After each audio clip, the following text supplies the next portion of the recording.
You might imagine the medieval blacksmith as a strong, soot-covered figure respected in his village and busy crafting mighty swords for noble knights. But most days the job was far less glorious. It was loud, it was hot, and it was endlessly repetitive. From sunup to sundown, the blacksmith lived in a storm of clanging metal, smoke, and obligation, serving not just warriors, but farmers, tacksmen, and anyone else whose tools had broken at the worst possible time. The blacksmith's day usually began long before the sun lit the forge.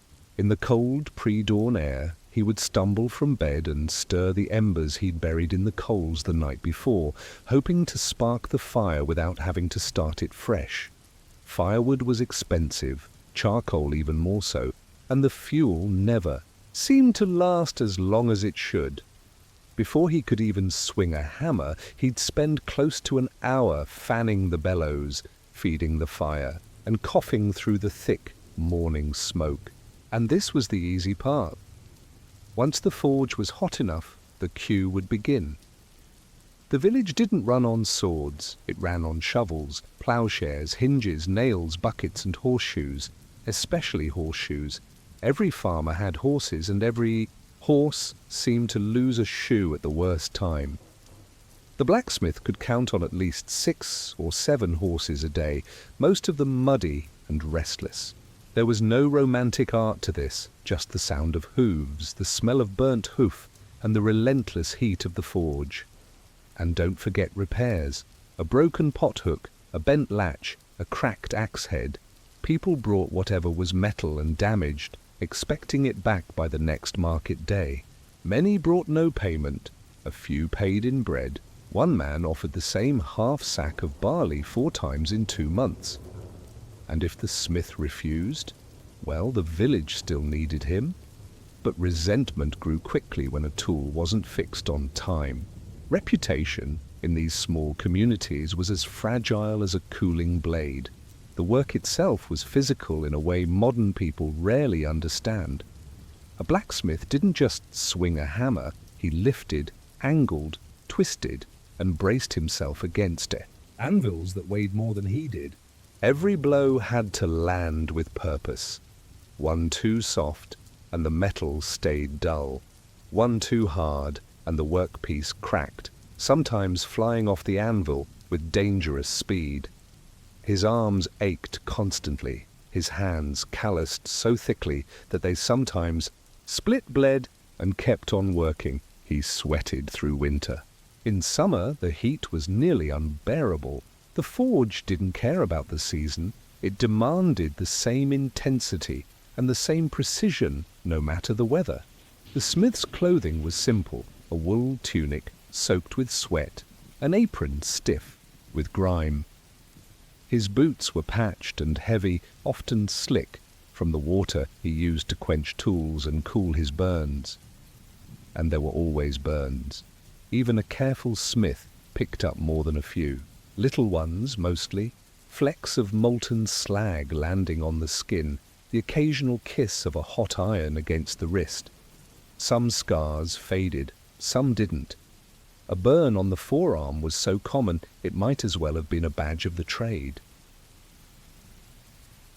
Lunch, when he got it, was usually whatever was left from the morning. A lump of bread, a bit of cheese, maybe an onion. He'd eat near the forge, wiping soot from his fingers with a rag that had once been part of a tunic. The work never really stopped.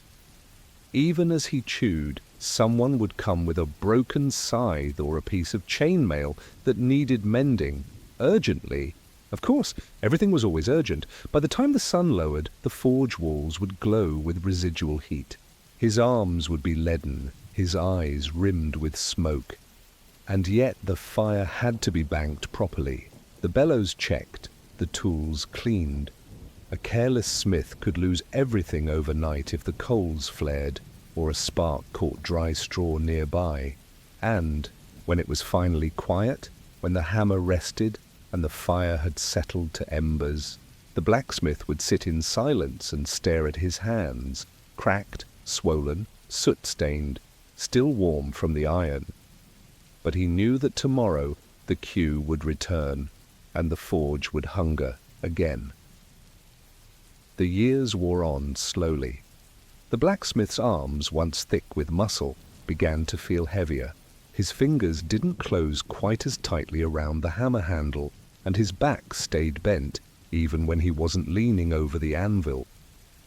He could still work, but every strike of the hammer echoed a little differently now, deeper, slower, as though the forge itself could feel his age.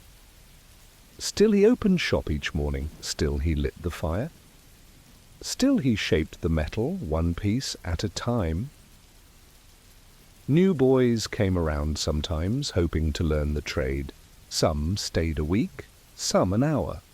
Most left after they'd burned their hands once or twice, or realized the work didn't come with coin or glory.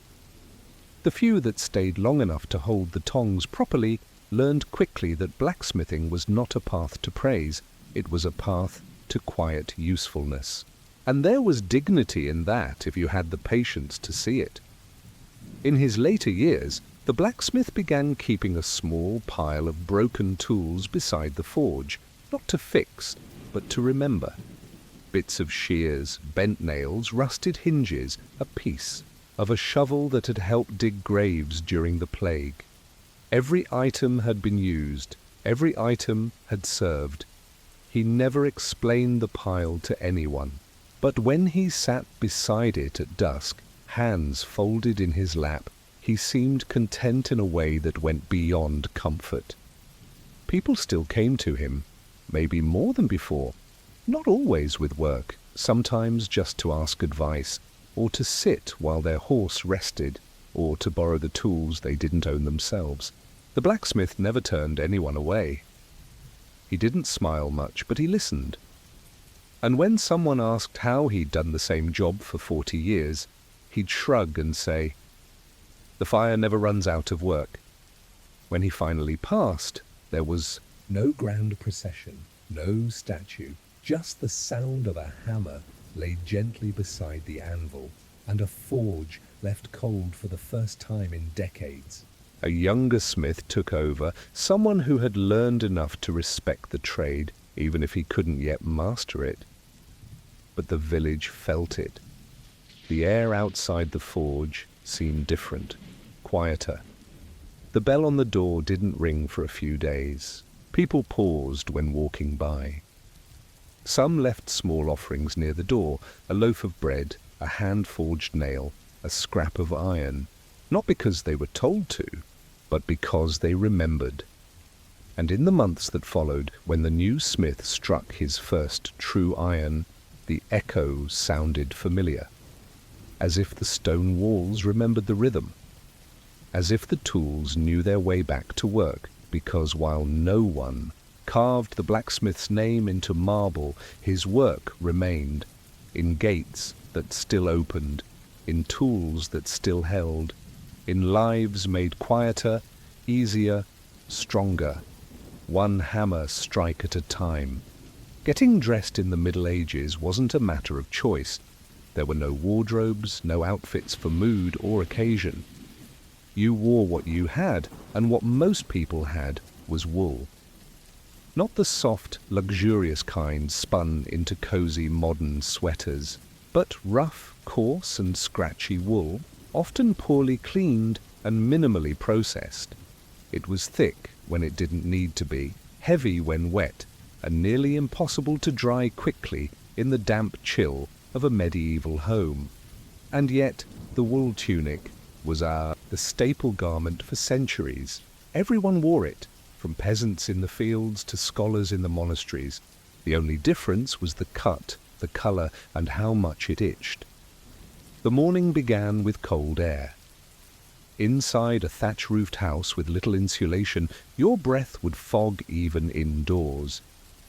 You'd pull on your tunic, still slightly damp from the day before, and feel that unmistakable brush of rough fiber against your skin. There were no undergarments for most common folk. Nothing stood between your skin and the wool. Every movement, shouldering a basket, lifting firewood, crouching to stoke the hearth, rubbed that fabric against the same raw places, behind the knees, along the collarbone, at the base of the neck. The itch wasn't loud, it was constant. It was daily, and it never fully went away. The wool itself was a product of necessity. Sheep were plentiful, their fleece renewable, and wool kept you warm even when wet. But medieval wool wasn't processed with comfort in mind. The lanolin often remained in the fibres, along with tiny bits of hay, grit, and dried plant matter from the sheep's coat. Washing was rare both for the garment and the person inside it. That itch. It wasn't just wool, it was everything the wool carried with it. Over time, the tunic softened slightly, but only in places where it rubbed the most. Some people rubbed lard or animal fat into the inside lining to ease the chafing. Others simply scratched, and scratched again. It was not uncommon to see someone stop in the middle of their work, grip the edge of a post, and press their back against it like a bear against a tree, grinding the fabric for relief. No one thought this was strange. Everyone understood. Tunic length varied. Men wore theirs just below the knee. Women's reached to the ankles. But regardless of style, the tunic was the uniform of daily life, stained with soot from the hearth, stiff from sweat, rain, and dust, mended until the patches outnumbered the original weave, and still worn day after day. Taking it off wasn't a daily ritual. Bathing was rare and laundry rarer still. Some people wore the same tunic for weeks at a time, scratching, adjusting, enduring. And when you lay down at night, there was no relief. The bedding was often made of straw, sometimes lined with sackcloth. You didn't slip into soft pajamas. You simply loosened your belt, pulled the tunic over your knees and turned onto your side. And even then, in that quiet dark, the wool itched. Eventually the tunic wore out, not all at once, but slowly, thread by thread, seam by seam. A tear along the neckline widened just a little more each week. The cuffs frayed beyond repair.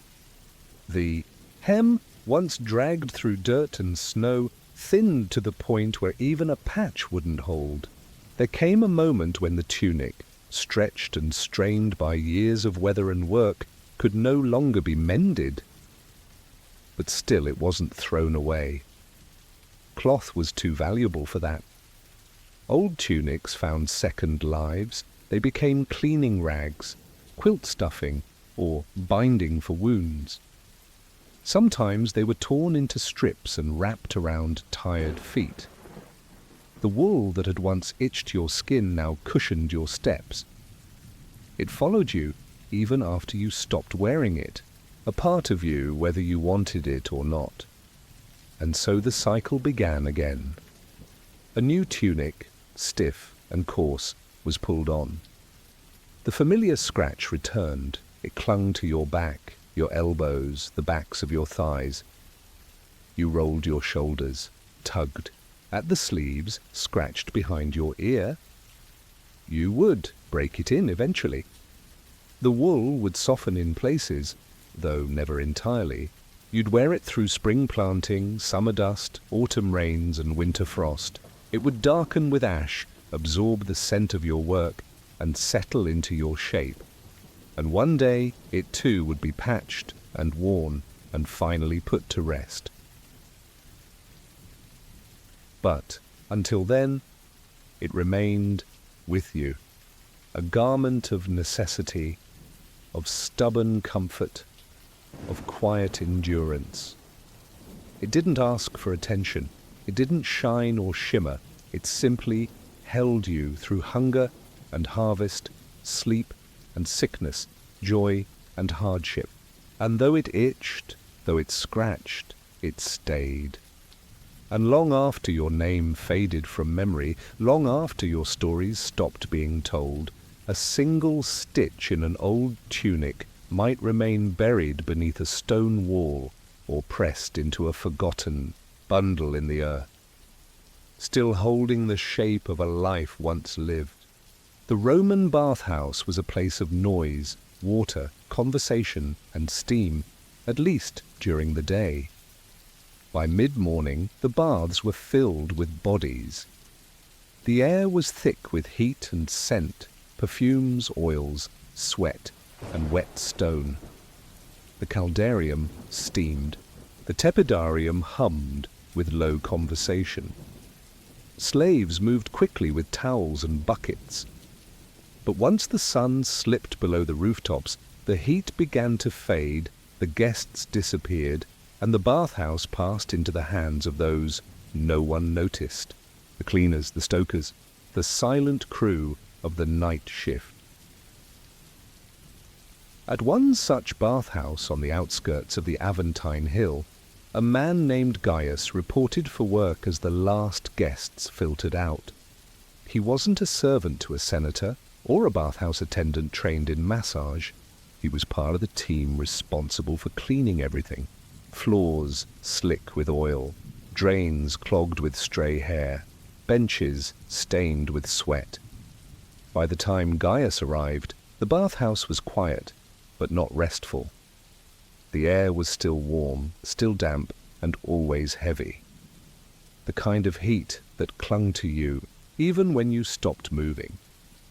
He began in the apoditerium, the changing room, picking up sandals, collecting scraps of cloth, wiping down marble benches with rags that never seemed quite clean enough.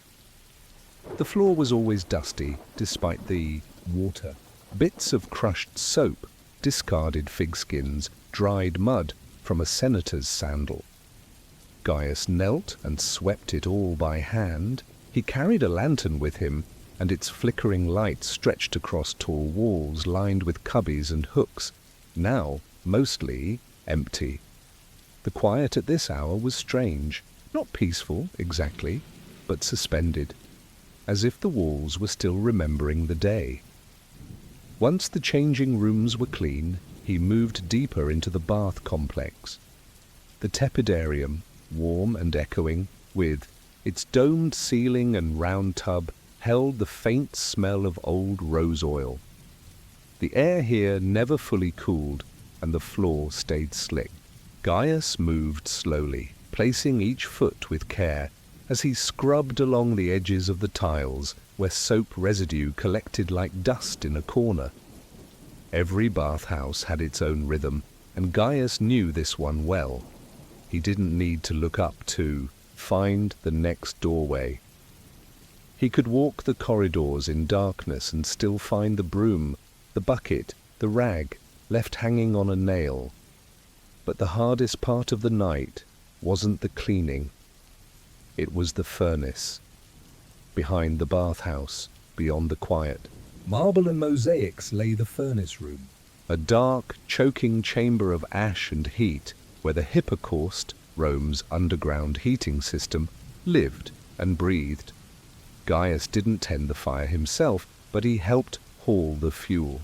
Cartloads of wood, mostly pine and olive branches, burned through the night to keep the baths warm for the next day's guests.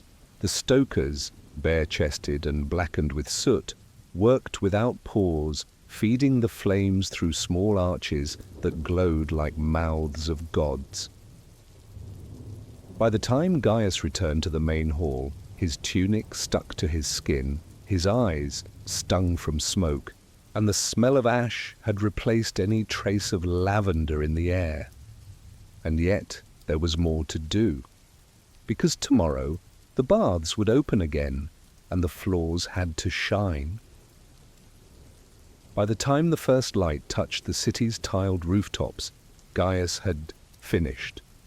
The atrium floor was clean, the lamps had been refilled, and the bathhouse walls glistened faintly with the moisture of a night spent steaming, scrubbing, and polishing. He stood near the entrance as the lock turned, just one of the servants arriving early to open the outer doors. They exchanged nods, not words. At this hour, even conversation felt heavy.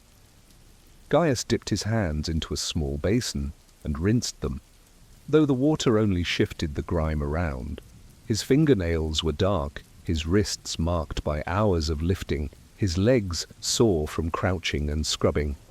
But this wasn't a complaint. This was just how the job fit the body over time, like the way sandals eventually shape to your feet. The guests would be arriving soon, patrons with thick rings, perfumed cloth, and voices that filled the chambers without effort. They would never see the furnace, never imagine the coals fed through the night, or the backs bent beneath their daily comfort. The bathhouse would feel to them as if it had always been clean. As Gaius stepped out into the street, the early city moved around him, carts creaking, animals braying, neighbors arguing about water jars. His work was done for now, but even as he walked away, the bathhouse continued to hum. Heat still pulsed from its walls. The air inside would remain warm long after the last guest departed. And the moment it emptied again, the process would begin once more. The night shift did not exist for praise, it existed for continuity, for the illusion that everything was always ready, always fresh, always cared for. And those who worked in it, men like Gaius, understood that their names would never be known, but their absence would always be felt. And so the bathhouse glowed in the dawn, quiet, clean, waiting, because somewhere in the city the night crew was already sleeping, and somewhere else the next shift had already begun. To eat as a medieval peasant was not to feast, it was to survive. There were no grand banquets, no silver trays or roasted boars served with apples in their mouths.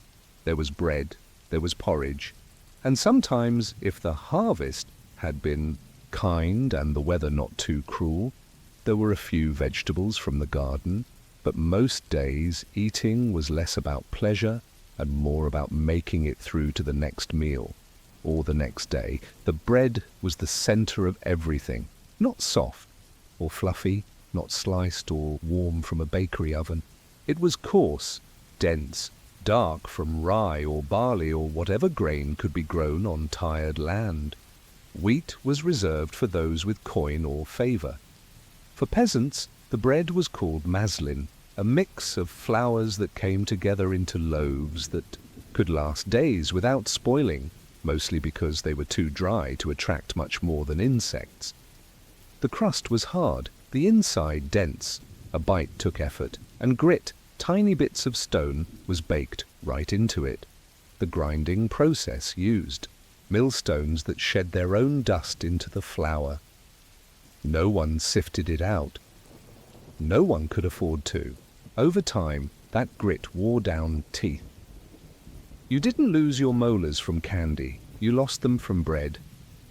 Breakfast, if it happened, might be a leftover crust dipped into ale or water. No coffee, no eggs, just the cold remains of last night's meal, softened in whatever liquid was on hand. Lunch came after hours of field work.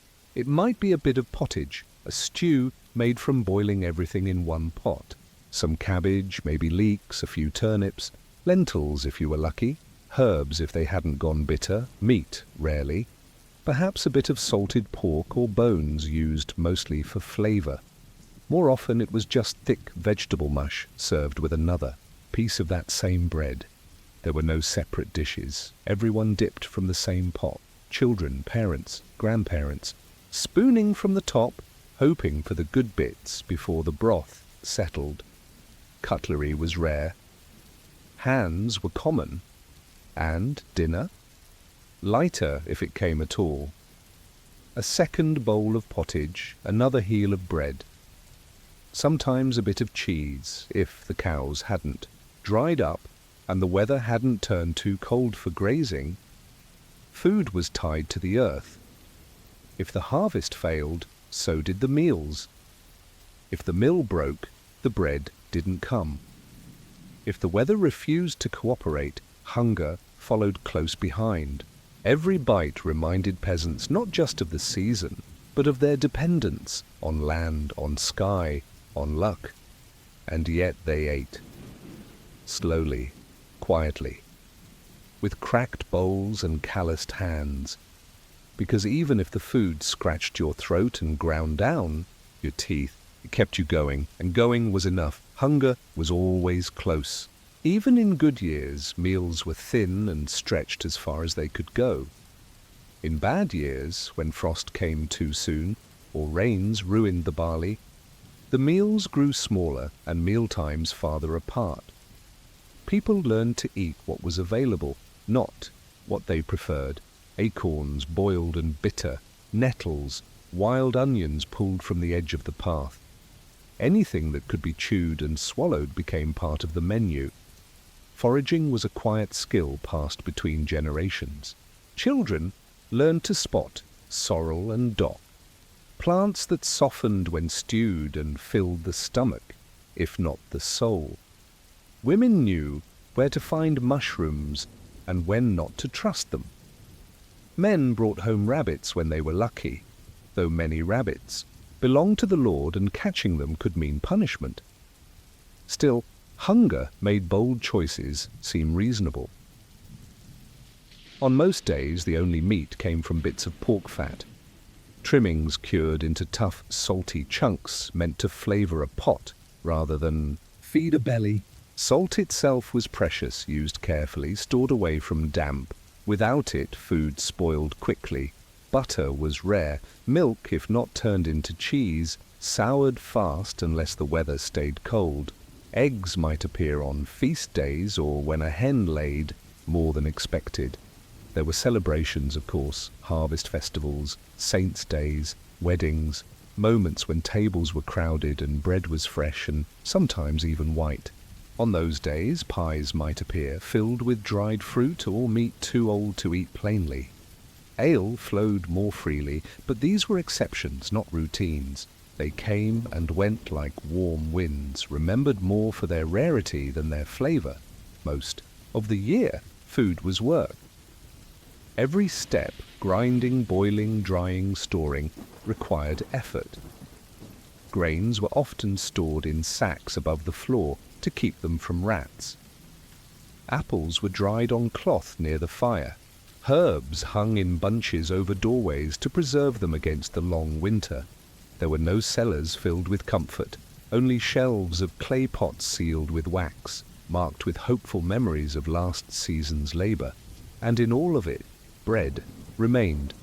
It was torn, dipped, stuffed, and sometimes used as a plate itself, a trencher, soaked with stew and eaten at the end of the meal, heavy with broth and grease. Even when stale, it was repurposed. Nothing was wasted, not the heels, not the crumbs, not the crusts too hard to chew.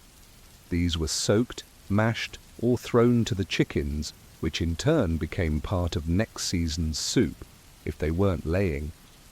Peasants didn't eat in courses. They didn't set tables or light candles. They ate by hearthlight, often standing, often sharing, sometimes chewing through silence, sometimes laughing softly between bites. Because even when the meals were rough and the food was plain, they were still meals. And that was more than some seasons allowed. Over time, you learned to stop expecting variety. Hunger trained the body, but also the mind. You stopped asking what was for supper. You already knew. Bread, stew, perhaps something pickled if the jar had lasted. The same flavors, the same textures day after day, and yet the act of eating was still something shared, still something that meant you were surviving together. In many villages, the line between nourishment and ritual blurred.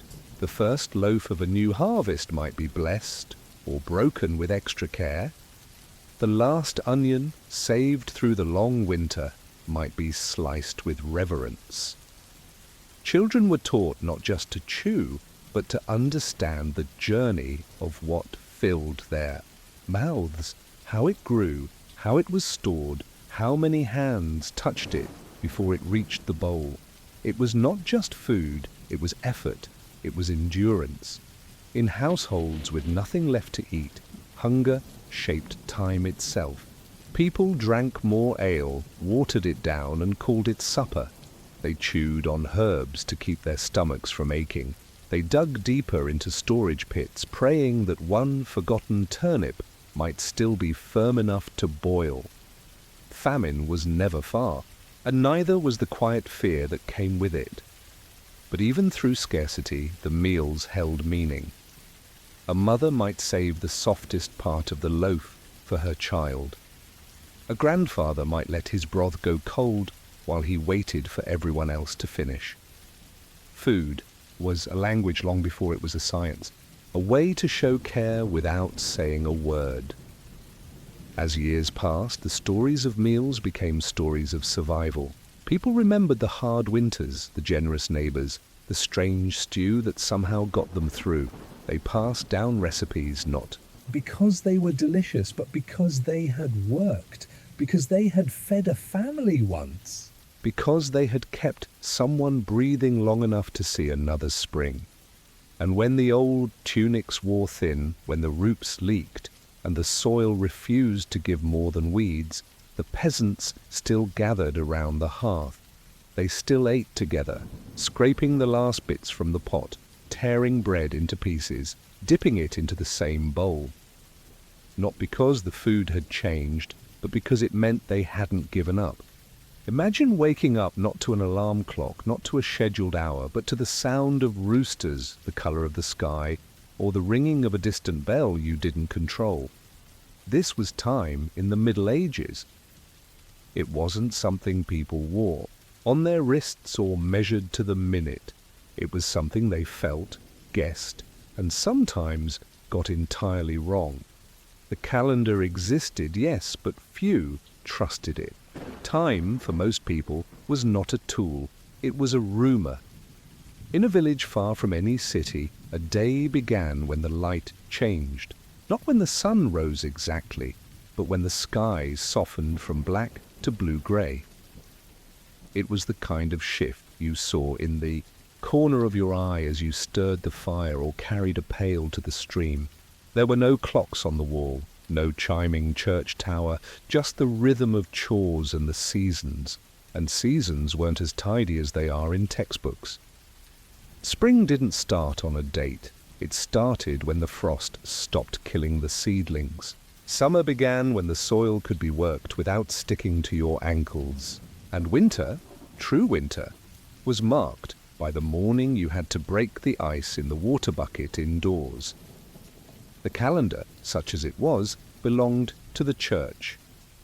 Monks tracked feast days, saints' days, and phases of the moon using a mix of Latin, names, astronomical observations, and local custom, but even these weren't exact. Easter moved, Lent shifted. Some villages had no idea when the official new year began. January the 1st meant little. In many places the year turned over in March. Others counted the first Sunday of Advent as the year's beginning. Timekeeping, like bread making or ploughing, was a local skill. In the absence of mechanical clocks, people divided the day by natural markers. The morning bell rang when the monk tending the bell tower judged it to be early enough. The midday meal happened when the sun felt hottest on your back. Evening was a long stretch of hours that began when the light faded and ended, when your body told you it was time to stop. There were some devices. Sundials existed, mounted outside churches or placed in gardens, but they didn't help on cloudy days or during winter or at night. Hourglasses, if they were available, were used mostly for sermons or cooking, and water clocks, while ingenious, were delicate and rare. For most, time lived in the body, in the task, in the cycle. Work followed this rhythm. A field hand didn't ask what time it was. He looked at the length of his shadow. He watched the smoke from the neighbor's chimney, to guess when others were breaking for bread. A shepherd counted how far the sun had moved since the last time he checked the sheep.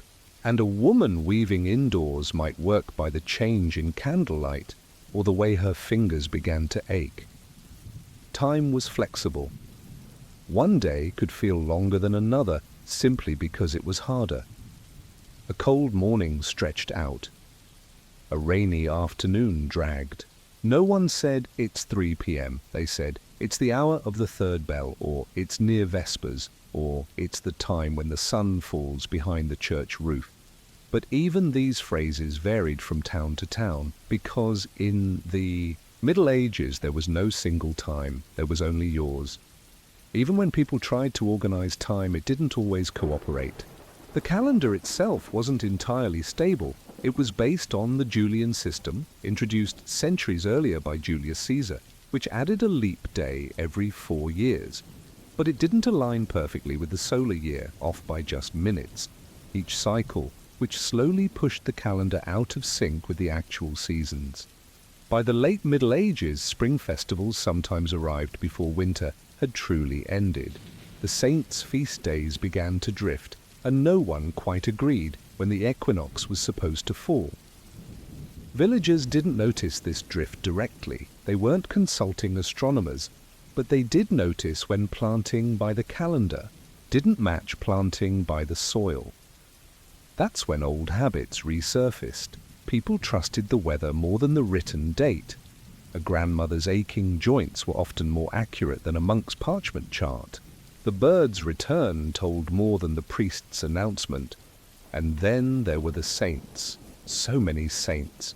The medieval calendar was crowded with feast days, some well-known, others completely local. One village might celebrate Saint Barnabas with a full-day fast, while a neighboring town didn't recognize him at all. Markets were scheduled around these days. So were marriages, harvests, and pilgrimages. But if two towns followed different saints' calendars, they could be out of sync by weeks. This caused confusion when trade was involved. A merchant might show up thinking it was the day of rest, only to find himself alone in a silent square. Liturgical hours gave structure to monastic life: matins, lauds, prime, terce, sext, none, vespers, and compline. But these weren't fixed by clock time. They moved with the sun. In summer, the hours stretched long. In winter, they compressed.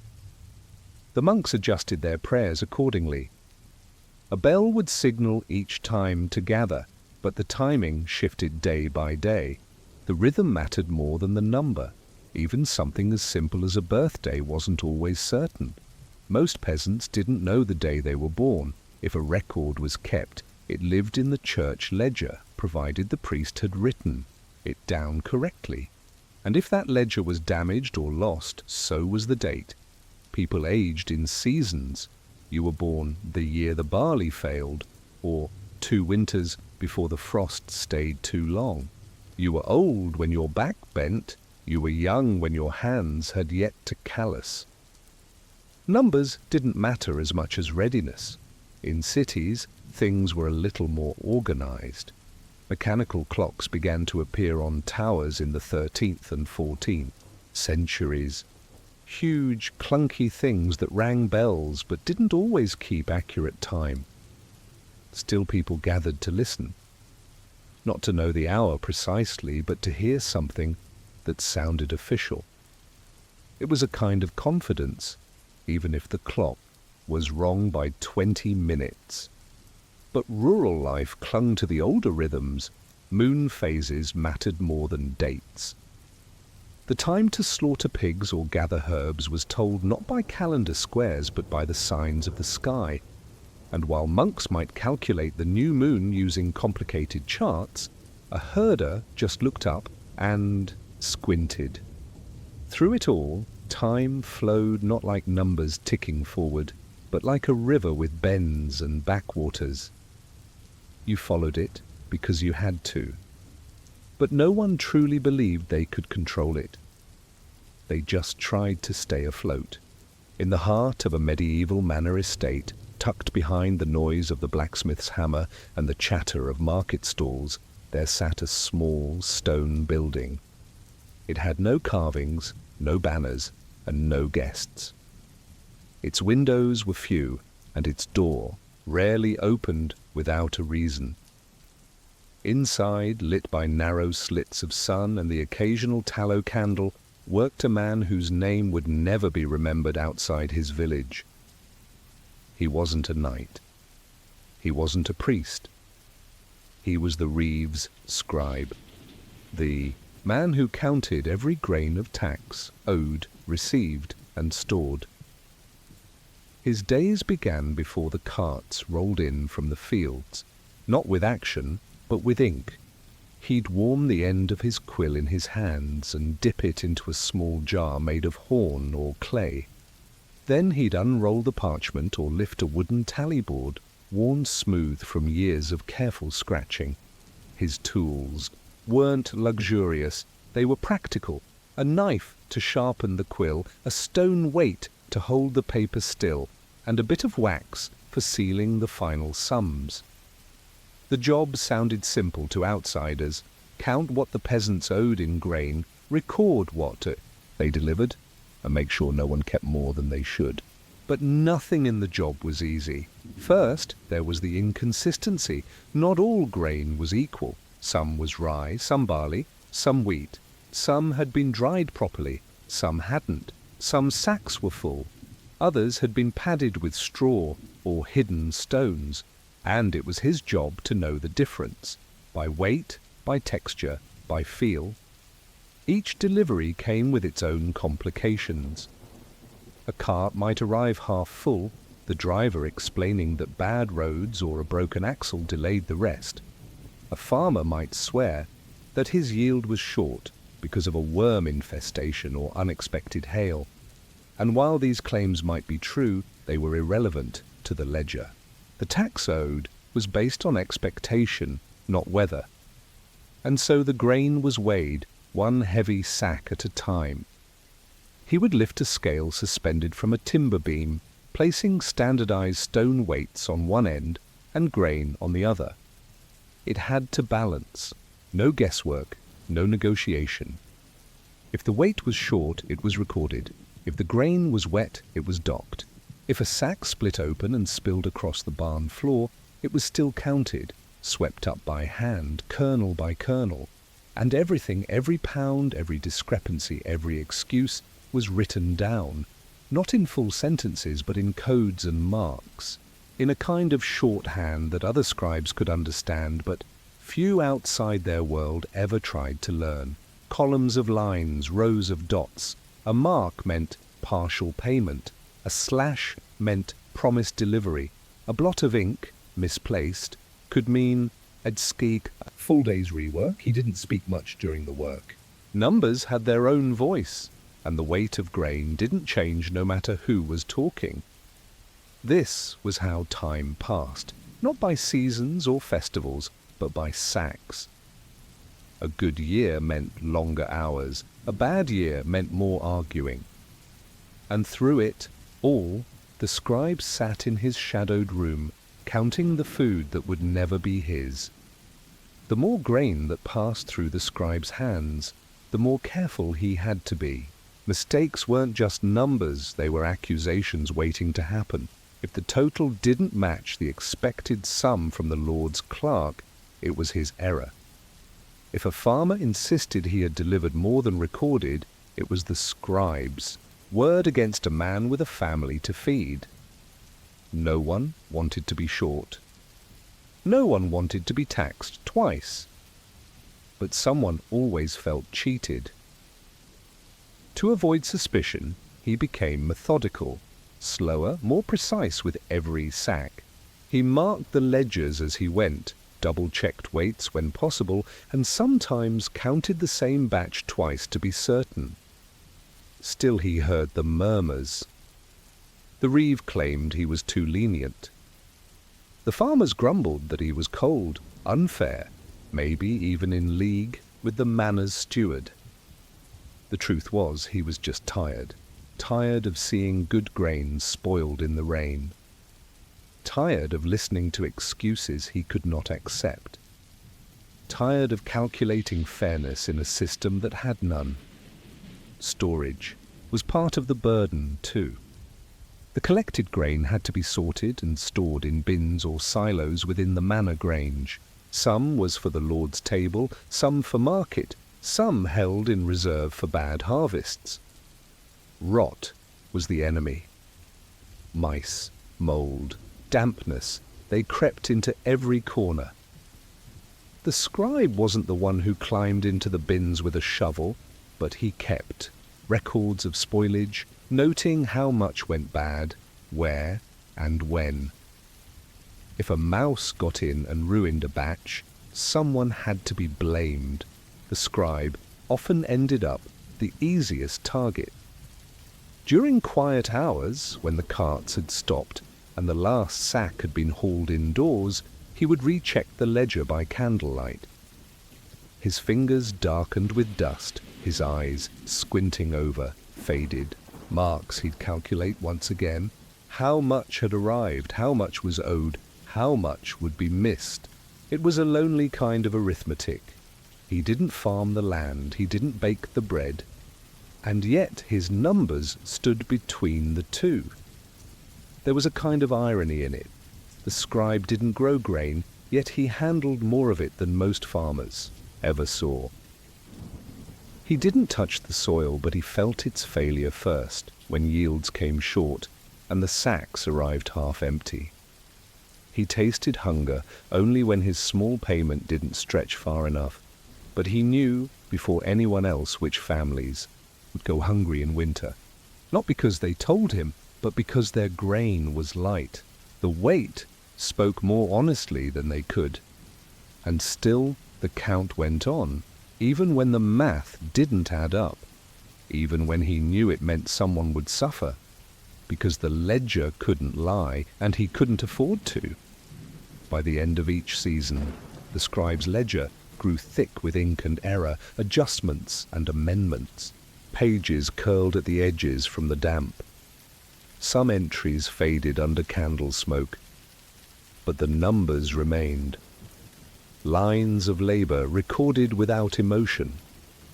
He knew what each mark meant, not just how much grain was collected, but how many hands had carried it, how many backs had bent for it, how many mouths it could feed, and how many it couldn't.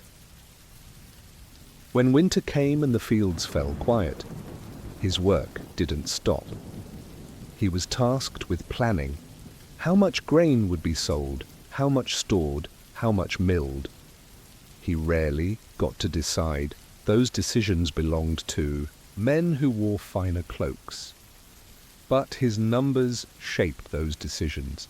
If he undercounted, the manor lost profit. If he overcounted, the people suffered. He lived between margins, between the village's hunger and the Lord's demand for wealth. Sometimes he would look up from his ledger and stare at the wall for a long time, not out of distraction, but weariness. The grain dust in his lungs, the ink on his nails, the quiet ache in his neck from hours hunched over the page, it never truly left. He'd run a finger down a row of tallies and feel the scratch of each one, like the scrape of a blade on stone. Every mark cost someone something, and yet, when spring returned and the first carts of barley rolled in, he would take up the scale again, recheck the weights, draw the same straight lines, not for glory, not for thanks, but because someone had to know what was left. In time, no one remembered the scribe's name. His ledger was shelved, replaced by another, his chair taken by a new man with younger hands. But the records he left behind endured. They told of a year with too much rain, a season with too little sun, a year where the grain fell short and the taxes didn't. And in those pages, his work remained, not celebrated, not displayed, but quietly essential, because someone had to count. Someone had to watch the weight shift, and someone had to write it all down so that those who ate could go on eating, even if they never knew who measured the grain that kept them alive. In most places and times, a chair is just a place to rest, a pause in movement, a convenience of wood and design. But in early China, the chair was not merely a tool, it was a statement, to sit elevated while others remained on mats or knelt. On bare floors was to hold power. The chair, before it became furniture, became a symbol. And like all symbols, it started quietly, hidden in corners, then slowly drawn into the center of the room. Before the chair arrived, most people sat low, on woven mats, on their heels, on the ground, sometimes with a thin pad, more often with nothing. This was normal. Even emperors once reclined on platforms. Court life was arranged around horizontal space, low tables, lowered gazes. But as time moved forward, something shifted. First, in the north, among foreign rulers and traveling cultures, the chair emerged as something borrowed, likely from the steppe nomads, who needed raised seats for horseback life and mobility. The first chairs were not ornate. They were portable, with folding legs and narrow seats. But as they moved into court life, they began to carry new meaning. To sit higher than others wasn't just convenient, it became ceremonial. Elevated seating defined hierarchy. One seat, centered at the head of the hall, signified authority. Everyone else positioned themselves according to proximity and posture. A step down, a bow lower, a glance withheld until permission was granted. By the Tang dynasty, chairs had become more than furniture. They were markers of who could speak, who could listen, and who had to wait. A magistrate's seat in a provincial court wasn't always comfortable. It was stiff-backed, narrow, built for presence, not ease. But it was understood, once you were given the chair, you were the voice in the room. This transformation didn't happen overnight. The shift from mats to seats was gradual, inconsistent. Some resisted it, seeing chairs as foreign or excessive. Others embraced the practicality, especially scholars who preferred the support while writing or reading for hours. But even then, the chair carried weight. A Confucian teacher might accept one student's bow while remaining seated, not out of rudeness, but out of role. Commoners rarely had chairs. If they did, it was a stool, often shared or used as a workbench. Most still knelt, still crouched, still leaned against thresholds or walls. The chair, for centuries, remained a feature of distinction, not because it was rare, but because it meant you didn't have to stand. And so, sitting down, something so simple, became something watched. Not for comfort, but for power. As the centuries passed, the chair's role deepened. It no longer stood alone as a piece of foreign practicality. It was absorbed, reshaped, and woven into the structure of Chinese order. Woodworkers in the Song dynasty began to craft chairs with intention, tall backs, straight arms, subtle carvings that hinted at status without declaring it. They weren't meant to cradle or relax. They were meant to anchor, to still the body, quiet the mind, and signal that the one who sat was to be heard. In courtrooms, the judge sat while all others stood or knelt. The chair was placed on a raised platform, even if only a few inches high, to separate it from the floor. The symbolism wasn't lost on anyone. You didn't look the judge in the eye, you looked slightly upward, even if your head remained bowed. The decision didn't come from above because the person was taller. It came from above because the seat made them so. In family halls, chairs began to appear as a sign of generational honor. The eldest would be seated first. Younger family members would wait to be invited to sit. In many homes, one or two high-backed chairs were reserved not for use, but for ceremony, an ancestor's chair, left untouched during rituals with incense burning on the table before it. The absence of a body didn't remove the authority of the seat. Even among scholars and philosophers, the chair carried silent messages. A teacher's chair might not be grand, but it would be centrally placed. The way one sat in it mattered. Upright, composed, hands folded. Slouching was seen as disrespectful. Legs spread too wide suggested arrogance. Over time, the chair taught its own kind of discipline. It shaped the posture of those who occupied it, not through force, but through expectation. The materials used began to matter as well. A chair made of elm or camphor suggested practicality and tradition. One carved from rosewood or huanghuali spoke of status, wealth, perhaps even subtle power. Cushions, if they were used, were signs of refinement, their absence, signs of endurance.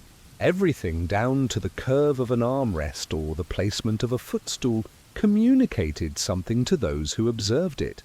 And yet, despite its role in power, the chair was rarely discussed aloud. It became understood. A child in a village might be told not to touch the big seat without permission. A guest knew to sit on the side, not in the center. A servant knew to remain standing until told otherwise. Everyone understood their position not by being told directly, but by where they were allowed to rest. In a culture that prized harmony and order, the chair helped maintain both, not because it shouted, but because it waited. Eventually, the chair became so familiar that few questioned its meaning anymore. It stood quietly in temples, family halls, and courtrooms, not as furniture, but as placement. It told people where to look, where to stop, and when to speak. Its presence decided the flow of conversations before a single word was spoken. Even when empty, it held weight. Ceremony made this most visible. During funerals, a chair would be placed at the head of the hall for the departed, as if the person still sat there. Guests would bow before it. Offerings would be left in front of it. No one sat in it, of course. To do so would be an offense, not to the living, but to the memory itself. Because the chair wasn't just for the body, it was for the role the body had once filled. In imperial settings, chairs reached their most elaborate form. The emperor's throne, carved, elevated, guarded, was an object of awe.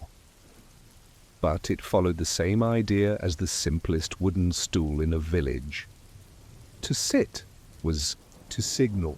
When the emperor entered a hall and remained standing, no one dared move. When he sat, the air shifted. It didn't matter how long he stayed seated. The moment was fixed by the chair, and yet in all this grandeur, the chair never demanded attention. It waited in corners. It bore weight without complaint. It became familiar, so familiar that its absence felt strange. In stories and paintings, seated figures became symbols of reflection, judgment, and calm. A man deep in thought, a teacher offering a lesson, a ruler passing judgment, all of them grounded by the same quiet frame. Even today, in modern rooms, across China, high-backed chairs still line the walls of meeting rooms and ancestral spaces, not always for sitting, often just for watching, for remembering, for honoring a place that someone once held. And when visitors enter, they still glance toward the center, still wait for the invitation to sit, still recognize that the seat speaks even when no one is in it. Because in a culture shaped by form and stillness, the chair remains a reminder that authority doesn't always raise its voice. Sometimes it simply sits. At first glance, the stone walls of an English boarding school in the 1700s looked impressive.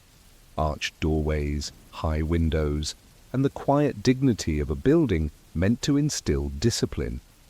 But for the boys who lived inside, especially those far from home, the experience was not one of comfort or charm. It was hard floors, bland meals, cold mornings, and strict eyes. School life in the 18th century didn't aim to nurture, it aimed to mould. The day began in darkness. Long before the sun reached the classroom windows, a bell rang through the dormitory. Boys stirred beneath coarse blankets, their breath visible in the winter air. The floors were stone or worn wood, always cold beneath bare feet. There were no fireplaces in the sleeping quarters. Heat, like comfort, was reserved for the masters. Washing meant a splash of freezing water from a basin shared by many. There was no privacy, no hot towel, just a shiver and a hurried dressing in stiff wool uniforms. Socks were mended until they barely held together. Shoes were handed down and patched. The goal was not neatness, it was uniformity. Everyone looked the same. Everyone shivered the same. Breakfast came next, if it could be called that. Often it was bread, stale, sometimes hard enough to knock on. If milk was served, it was watered down. On Fridays or feast days, dried fish might appear, curled and salted so heavily it was barely edible. There were no sweet porridge bowls or warm mugs, just food to fill a corner of the stomach before lessons began. And then came the Latin, long. Hours spent hunched over wooden desks, copying lines by candlelight in winter, or squinting through bright slits of sun in summer. Latin grammar was the spine of the curriculum, followed by Greek, scripture, and the occasional geometry lesson. The masters walked with canes, not for show. A wrong answer could earn you a strike on the knuckles. Talking without permission might cost you your next meal. Discipline wasn't just expected, it was designed into the architecture. Hallways echoed footsteps. Doors creaked loudly. Even laughter had a way of sounding out of place. Everything about the building reminded you to stay small, stay silent, stay still. The library was off limits unless permission was granted. The kitchen, always warm and filled with smells, was guarded by servants who knew not to feed the boys extra, and the letters from home, when they arrived, were read slowly, folded gently, and kept under pillows like treasure. Because in this world of cold floors and dried fish, even a few kind words on a page felt like warmth. As the morning lessons dragged on, the classroom air grew thick, not from warmth, but from breath and candle smoke. Windows stayed shut to keep the cold out, yet the room never quite heated. Ink froze in its wells on the worst days, and boys blew on their fingers before gripping the quill again. Latin verbs were memorized by rhythm, not understanding, and recited aloud in low, dry voices. Those who spoke too quickly or forgot a word were told to start over, or were corrected sharply, a ruler tapping their desk or worse. Lunchtime offered little change. The dining hall was as draughty as the dormitories, and the food no more generous. A broth thin enough to see through. Bread that had been baked days earlier. Occasionally lentils or cabbage, overboiled and grey. The boys ate in rows, heads down, speaking only if addressed. Seconds were rare. Hunger was not. Afternoons brought more lessons, writing, scripture, arithmetic, but by then minds wandered, eyes grew heavy. The punishment for drifting focus wasn't always physical. Sometimes it was simply more work. Copying scripture until your hand cramped. Translating endless passages. Writing lines about obedience and silence over and over until the words blurred. Chores followed lessons.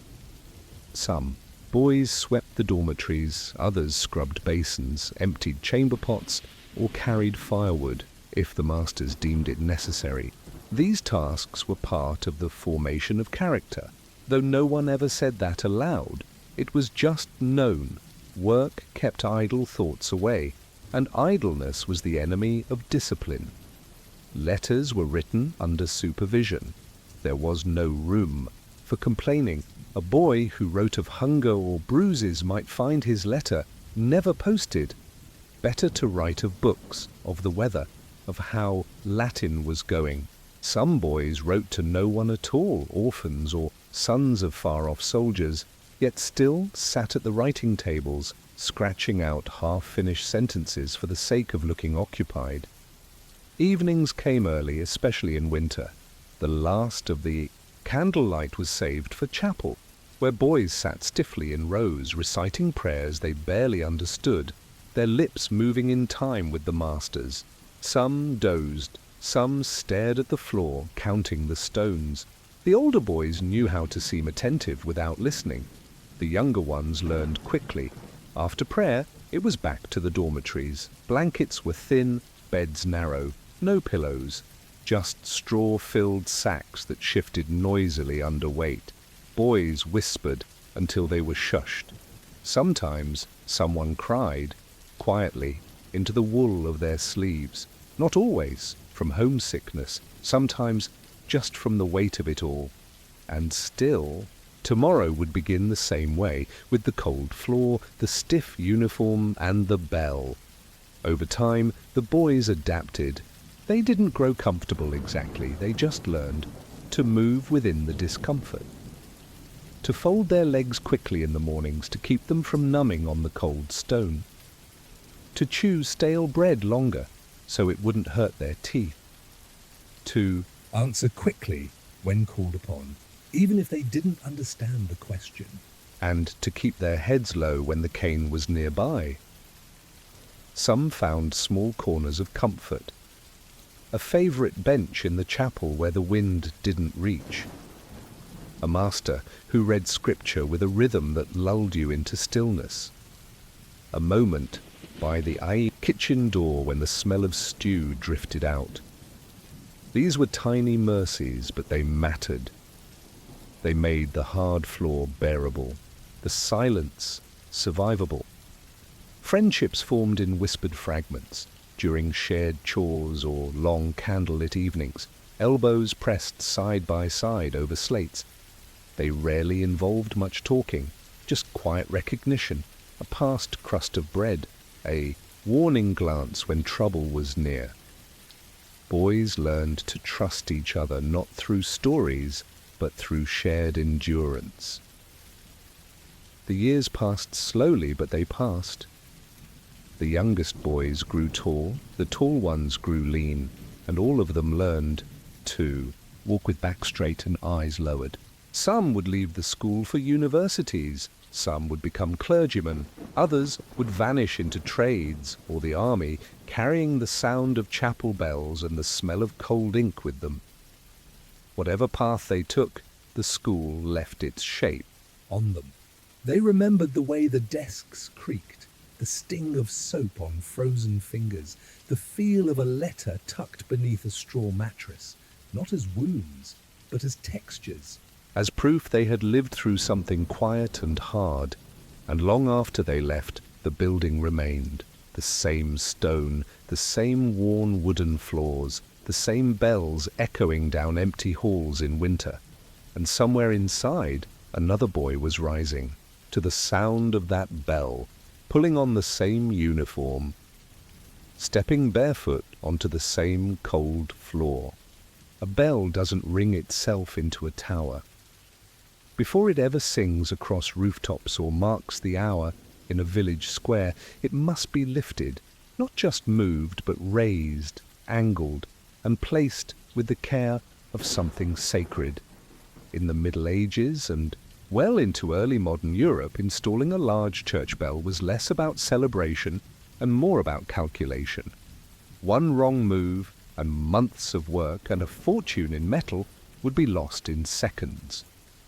The bell itself was cast far from the tower, often in a field or courtyard, in a pit lined with brick and clay. The casting took days of preparation. Moulds had to be dried slowly, the bronze alloy mixed in exact proportions, and once it cooled, the final bell, sometimes weighing over 1,000 pounds, sat squat and silent, waiting. Getting it to the belfry was a problem as complex as building the bell itself. There were no cranes, no forklifts, no engines, just men, ropes, pulleys, and patience. First came the cart. A specially built wooden frame, low to the ground, reinforced with iron bands and padded with straw. The bell had to be rolled onto it using wooden poles, levers, and brute force. Sometimes they dug a trench to tilt it gradually into place. It couldn't be dropped, not even an inch. Cracks invisible at first could render it useless forever. The journey to the church was slow and uneven. Roads were often muddy or made of packed earth. Every bump was a risk. Wheels were greased with animal fat. Axles groaned. At each incline, extra hands were called to push or hold ropes at the back to keep the bell from rolling forward. If the route passed through a village, crowds gathered, not to cheer, but to help. Everyone knew the stakes. A shattered bell was not just a financial loss, it was a wound to the heart of the community. When the bell finally arrived, the real challenge began. Most bell towers weren't built with wide staircases or interior scaffolding, so the lifting had to be done from the outside or through narrow shafts inside the tower itself. Builders constructed temporary wooden frames, often taller than the tower, with crossbeams for pulley systems. Thick ropes, some as wide as a man's wrist, were threaded over wheels. The bell was wrapped in layers of leather, hay, and cloth to protect it as it turned in midair. And then came the climb, not in one go, slowly, a few feet at a time. Dozens of men pulling, straining in rhythm, the ropes creaking, the tower groaning in reply. Someone below shouting commands, someone above signaling with hand gestures or a horn. The bell rose inch by inch, over hours, sometimes days. It couldn't swing. It couldn't twist. It had to stay steady, or the entire rig would buckle. And still, no one spoke much, because the weight said enough. As the bell continued its slow, deliberate climb, the tower itself seemed to hold its breath. Every creak of rope, every groan from the wooden scaffolding was a sound the workers learned to read like words on a page. Too much strain on one pulley, and the rope might fray. Too sharp a tilt, and the entire bell could twist against the frame. No one tugged blindly. They pulled in measured rhythm, counting in silence, guided by a foreman who stood at the edge, eyes narrowed, listening more than watching. Above, inside the belfry, others prepared the cradle. Thick oak beams were laid out like a nest, ready to receive the bell once it reached the top. Iron brackets, hammered by hand weeks before, were arranged in a precise pattern, each one meant to lock the bell in place without squeezing too tightly. The wood had to be seasoned, the bolts driven deep. Even a minor shift could cause the bell to vibrate unevenly when rung, ruining its tone forever. Wind was the great enemy. A gust at the wrong moment could sway the bell just enough to throw the whole operation off balance. So the team watched the sky as closely as they watched the ropes. If the clouds moved too quickly, or the trees below bent too far, the work paused. It had to. There were stories of bells that slipped from the rope, crashing back to earth, flattening carts, cracking stone, leaving only silence in their wake. But most of the time, they succeeded. And when the bell reached the final feet of its journey, the crew grew even more cautious. The rope team eased the tension in increments, while others guided the bell with hooked poles and thick-gloved hands. There were no cheers, no clapping, just a quiet exhale as the bell settled into place. You could hear the wood groan under the weight. You could hear the ropes go slack. You could feel in the air itself that something heavy had just come to rest. And then came the next test, the first ring. It wasn't done immediately. First, the ropes and beams were checked again, the mounts tightened, the space measured to ensure the bell could swing without striking the frame. When everything felt secure, a single man, usually the most experienced, pulled the rope gently, just enough to set the bell in motion. Not a full swing, just a breath. The clapper inside stirred, shifted, and then struck. A low note rolled through the tower like thunder held in wood. Everyone paused. It wasn't just a sound, it was proof that the bell had survived the climb. That it was ready to speak. Once the bell had been tested, it became part of the building. It no longer seemed like a separate object. It was folded into the bones of the tower, its sound stitched into the fabric of the town. But the men who raised it never forgot the strain of the ropes or the feel of the pulleys groaning against the weight. For them, the bell never lost its heaviness because they had once held it in the air, inch by inch, with nothing but wood and will. The bell ringer, often a humble man, sometimes the same one who swept the chapel floor, would take over from there. His job wasn't just to pull a rope. He had to know the rhythm, the force, the sway of the bell's massive body. He learned when to pull and when to let go. He learned how to stop it gently. He learned the bell's name, if it had one, because many did. Not just names like Maria or Sanctus, but names that came from the tone, the hour it rang, or the stories whispered about it. In time, people forgot how the bell got there. Children pointed to it but never asked. Travelers heard its voice from afar and marked their journey by it. The villagers knew when it called for prayer, when it rang for fire, when it tolled for death. Its sound became a part of daily life, like sunrise or birdsong. But someone, years ago, had lifted it, slowly, dangerously, carefully. And perhaps long after the tower had aged and the wood had been replaced, a small notch would remain in a stone wall, a mark where a pulley once hung, or a dent in the flooring where the bell had rested for a moment before its final rise. Evidence of the climb, evidence of the hands that had once worked in silence to make the sound possible. Because long before a bell can speak, someone must carry its weight. In every story of castles, of knights and sieges and roaring fires, it's easy to forget that someone had to close the gate, not just slam it shut, but seal it, lock it, test it, and wait by it. The gatehouse wasn't only an entry, it was a moment of judgment. Every sunrise it opened, every nightfall it closed. And the person who oversaw that moment lived not in glory, but in routine. The gatekeeper's life was made of keys, pulleys, groaning beams, and a memory for who came and who left. The castle gate was no ordinary door.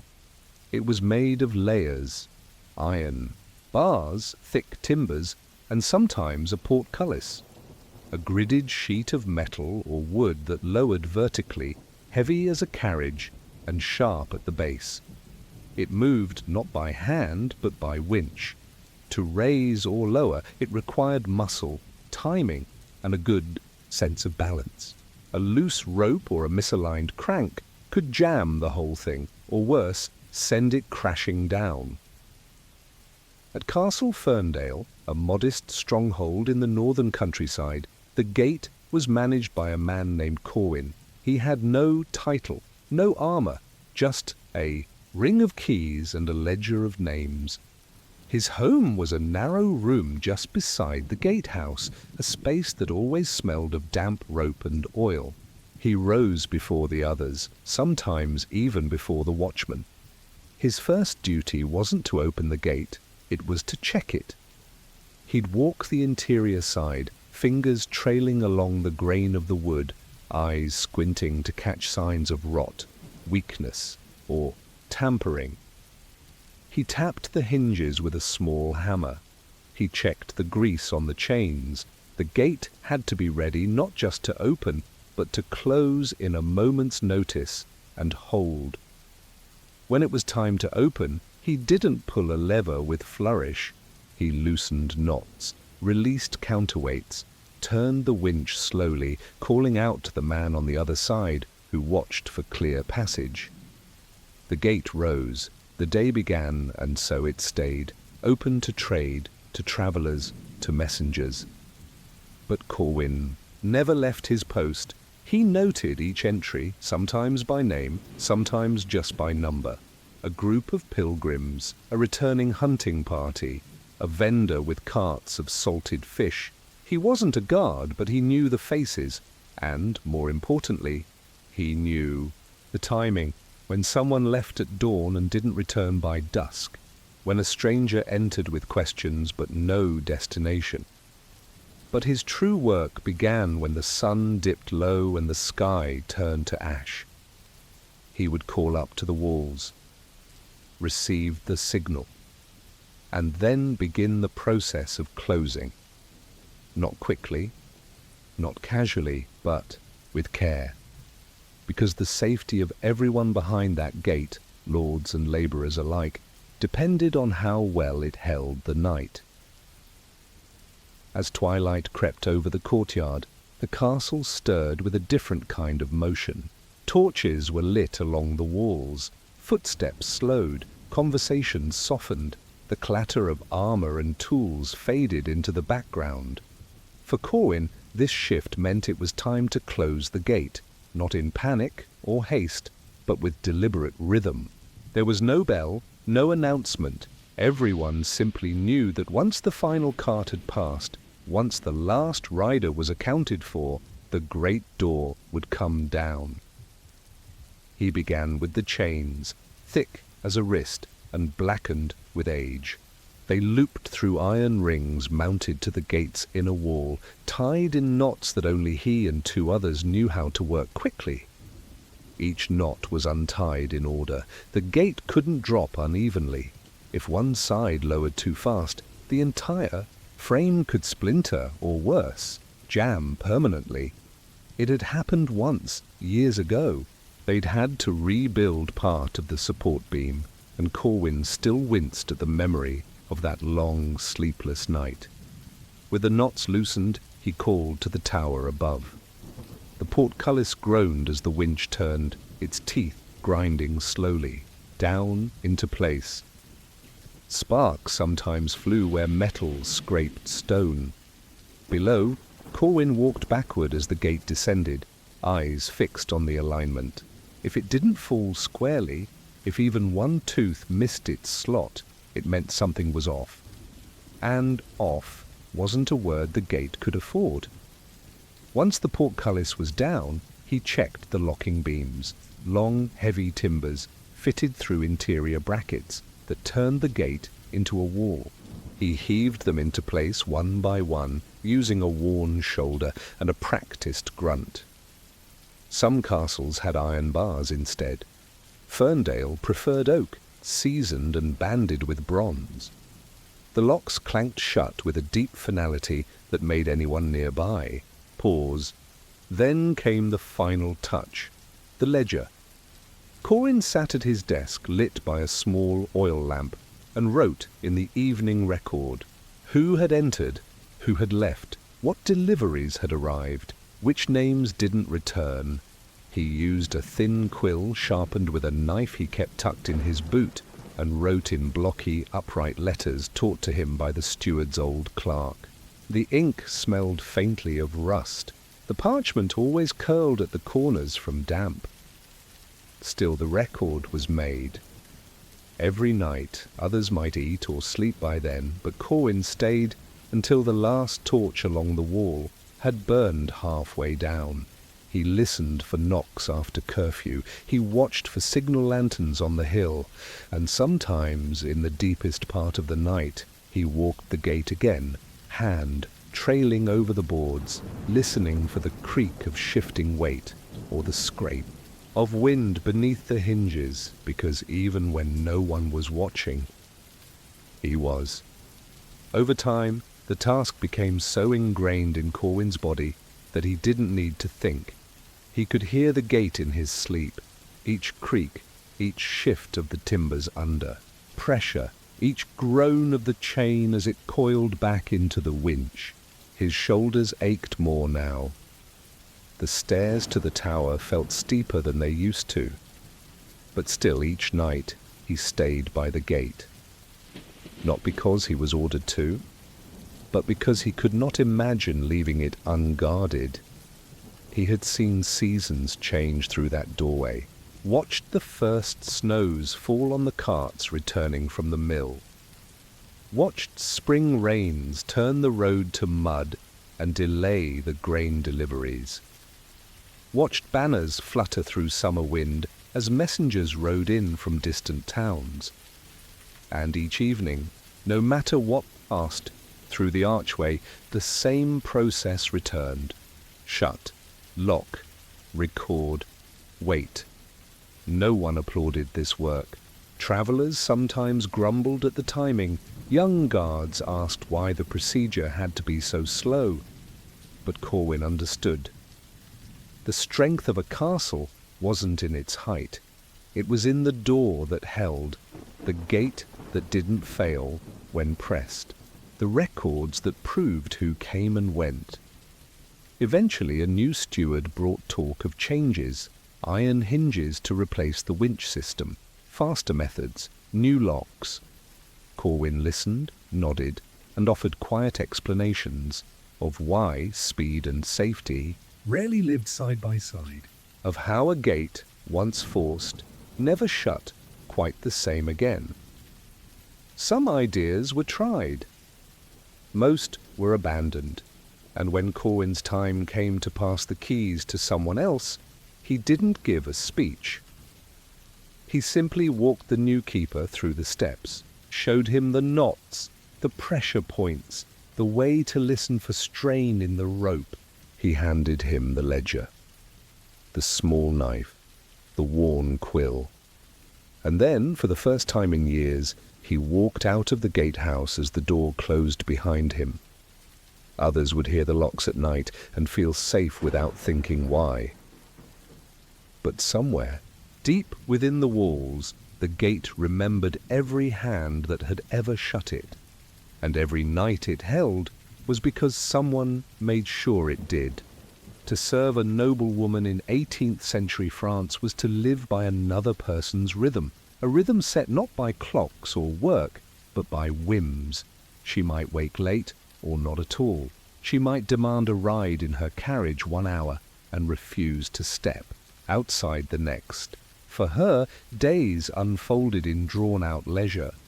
But for the servant who stood quietly in her shadow, each day was long, precise, and never quite the same. At the Château de Bellerive, the corridors whispered with fabric. Every morning before the lady stirred, her maid was already at work. Fire lit, slippers warmed, water brought, not hot enough to scald, not cold enough to complain. The gown for the day was chosen in silence, unless she changed her mind. And she often did. The noblewoman's bedroom was a world of its own.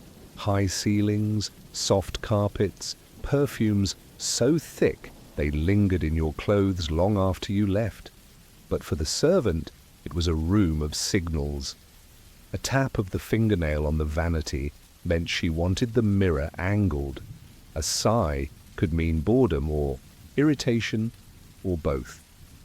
It was a guessing game with no prize. Dressing her took time. Layers upon layers, chemise, corset, stays, petticoats, gowns, overskirts. The maid tied laces without pinching, adjusted ribbons without wrinkles, smoothed cuffs, just so. And when it was done, it might all be undone again if the lady decided she preferred a different look. It wasn't defiance, it was boredom, dressed in silk. After the toilette, there was often a procession of nothing, hours of being available, standing by as she wrote letters she never finished, or practiced the harpsichord without passion, or stared out the window at a garden she never walked through. The servant stood nearby, dusting something that wasn't dusty, arranging flowers that didn't need arranging, waiting for the next command that might never come. Meals were served with formality.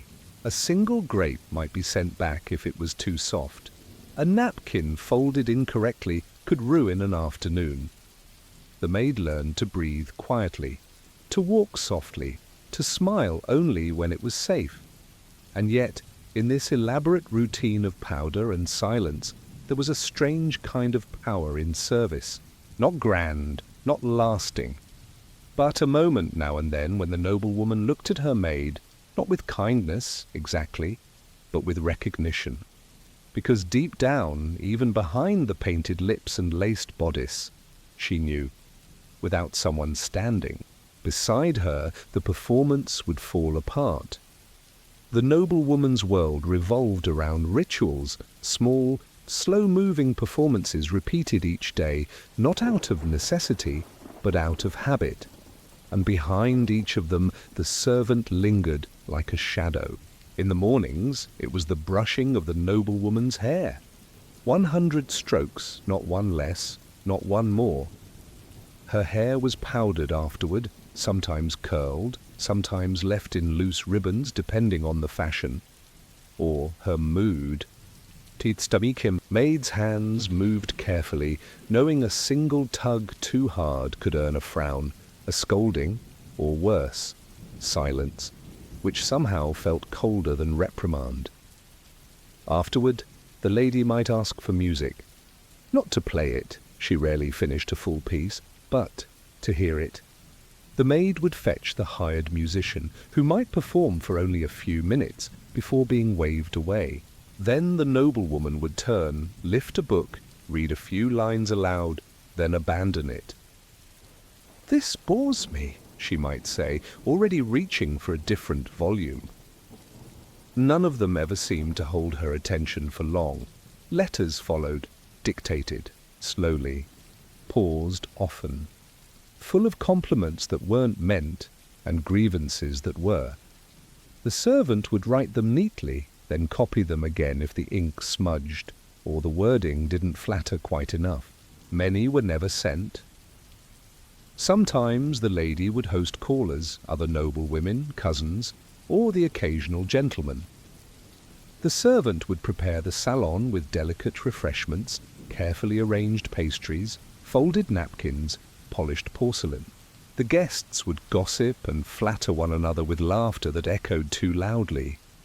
And the servant stood just outside the room, waiting in case someone spilled tea or asked for more sugar. They rarely did, but still, she waited. Between these rituals there was dressing and redressing, a walk in the garden that ended before the steps reached the gravel, a ride in a carriage that circled the estate and returned before the horses. Had broken a sweat, a sudden craving for fruit, or a complaint that the sun was too strong. The servant learned to respond without reaction, to disappear until needed and appear before being summoned. She knew when the lady was irritated simply by how she set down her fan. She knew when company would be unwelcome just by the way her mistress adjusted her gloves. And always the day stretched. Not busy, but full. Not loud, but heavy. Not cruel, but never kind. Evenings brought no rest. If anything, they came with more pageantry. Candlelight softened the edges of the room, but the servant's duties only became more delicate. The noblewoman would change again, this time into something finer, chosen from among gowns so similar. They blurred together in silk and embroidery. The maid knew each one by name, by weight, by how the bodice tied in back. She could dress her mistress in near darkness if needed, and often did. The evening might bring guests, a small salon, or a quiet supper served in her room. Every detail mattered: the lace on the tablecloth, the color of the wine, the temperature Of the tea, the way the ribbons on her shoes were tied. The noblewoman never noticed when these things were correct. but she always noticed when they were not. And when the evening ended, the routine reversed. The servant untied, unpinned, unfastened each layer with care. The lady would yawn or speak softly of nonsense, a phrase from a poem, a question about the stars, a passing remark about someone else's hairstyle. Sometimes she would say nothing at all. Just raise her arms and let herself be undressed, her body a sculpture of practiced stillness.